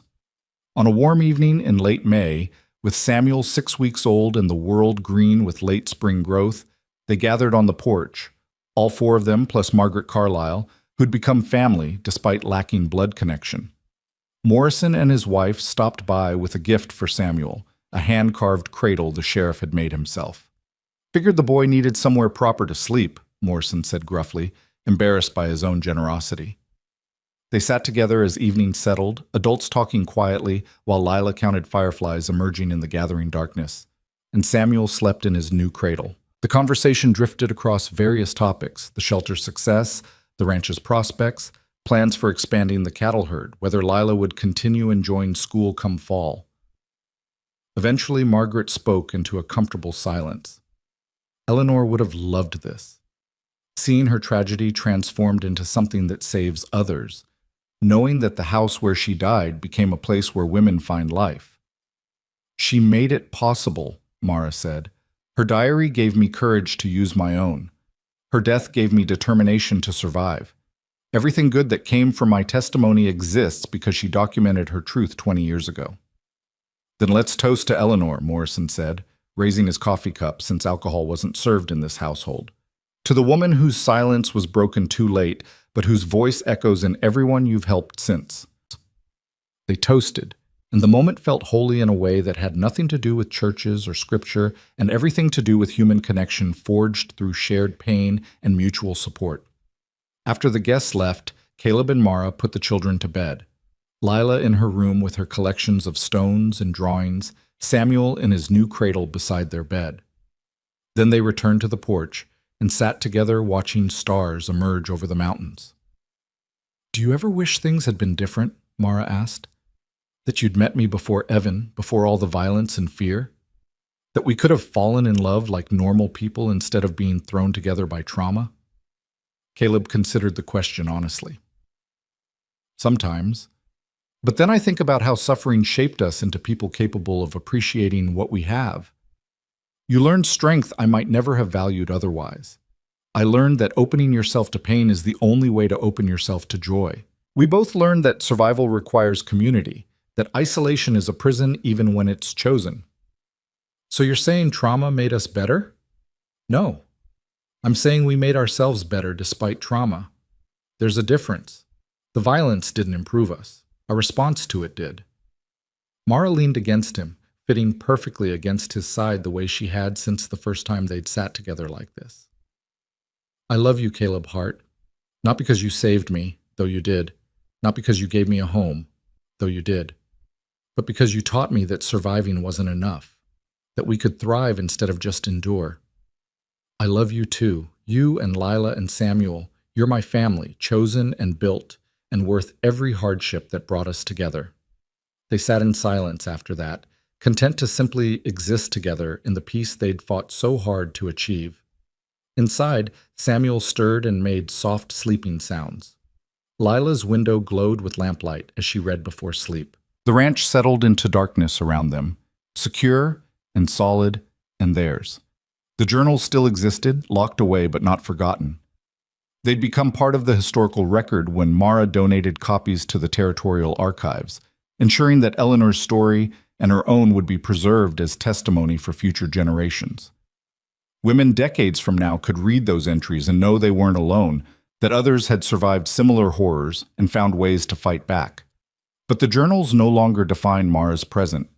They were evidence of where she'd been, not determinants of where she was going. She'd transformed from victim to survivor to advocate, had taken her pain and converted it into purpose that helped others escape what she'd endured. The shelter housed its 20th family that summer, a mother with 4 children fleeing a husband who'd escalated from verbal abuse to physical violence. Catherine Morris managed their intake while Maura consulted from the ranch, and together they created a safety plan that got the woman and her children to relatives in another territory where the husband couldn't find them. Each family that found refuge represented victory over the silence that had once protected predators like Evan. Each woman who documented her abuse and sought help proved that the culture was changing, that speaking truth was becoming safer even if it wasn't yet safe. Caleb continued ranching, but now he hired workers from town, men who'd lost employment when Evan's businesses collapsed and needed honest work. Together they expanded the herd, improved the grazing land, built infrastructure that would support the ranch for generations.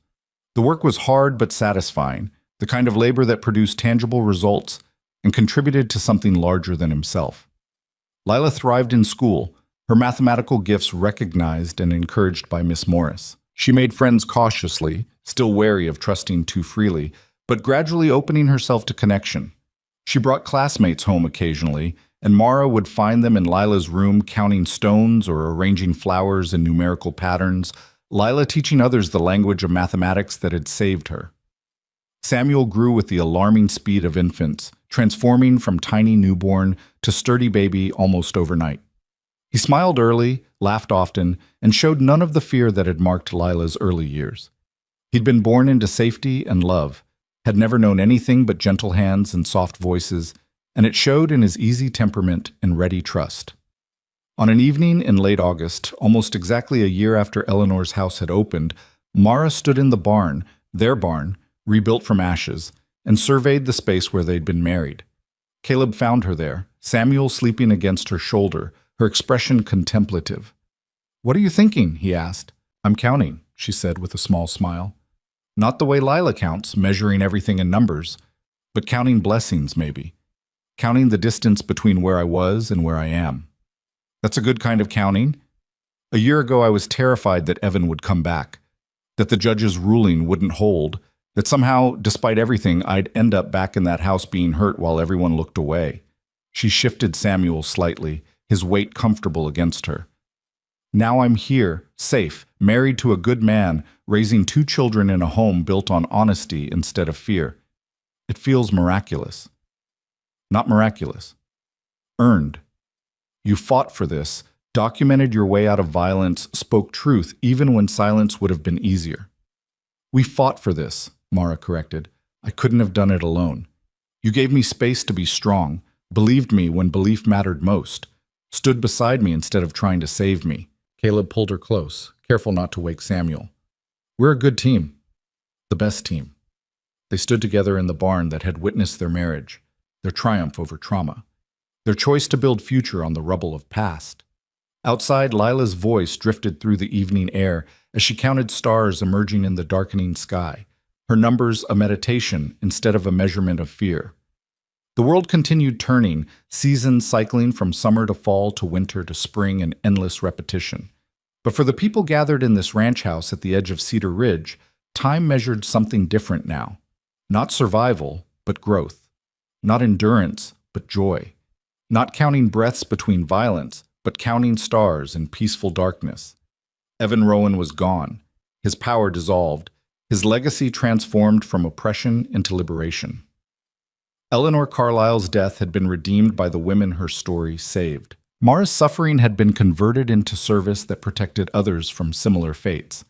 And Lila, beautiful, brilliant Lila, who'd run 3 miles on bleeding feet counting to 500, no longer counted to survive. She counted because numbers were beautiful, because mathematics was poetry, because quantifying the world was her way of loving it. The journals sat in their locked box, preserved but no longer consulted daily. The scars, physical and emotional, remained but faded into evidence of survival rather than constant reminder of pain.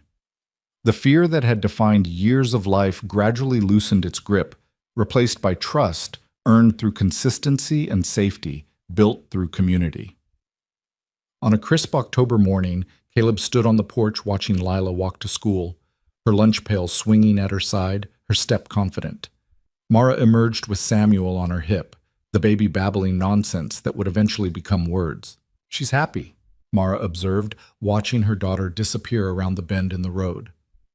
"She is. You both are. So are you, I think. Despite everything, Rachel's death, 5 years alone, the violence that came when we arrived, you found your way back to happiness." Caleb thought about the man he'd been before Lila's arrival, isolated, grieving, convinced his life held nothing but empty repetition. That man felt like a stranger now, someone he'd been but no longer was.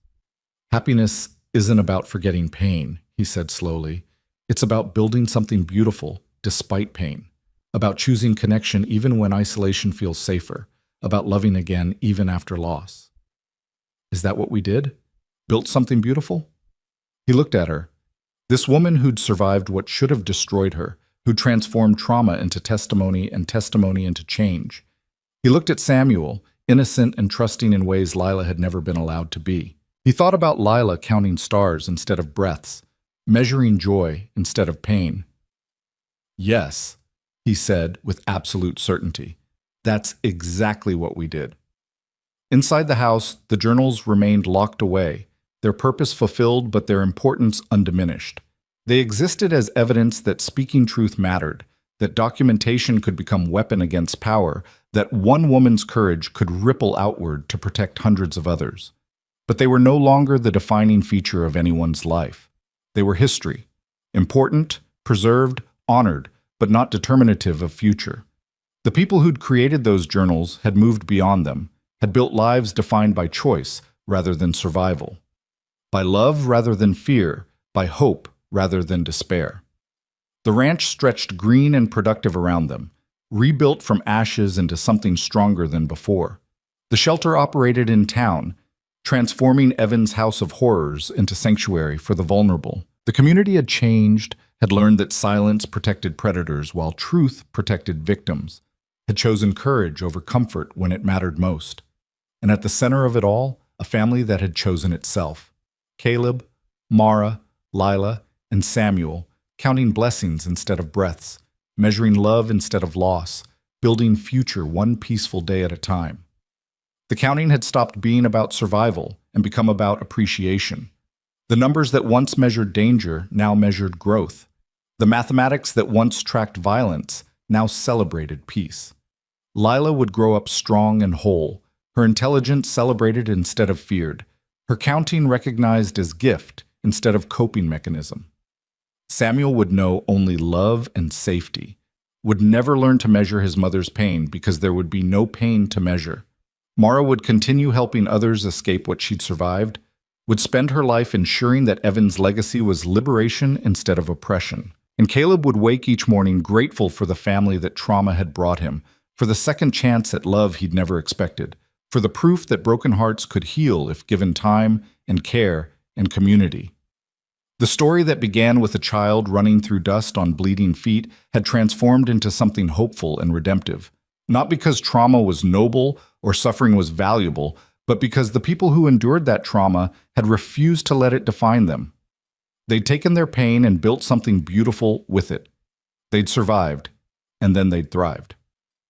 On the hillside behind the house, 2 graves sat beneath the cottonwood tree. Rachel and the son Caleb had lost, their names carved into simple wooden markers that weathered gradually into the landscape.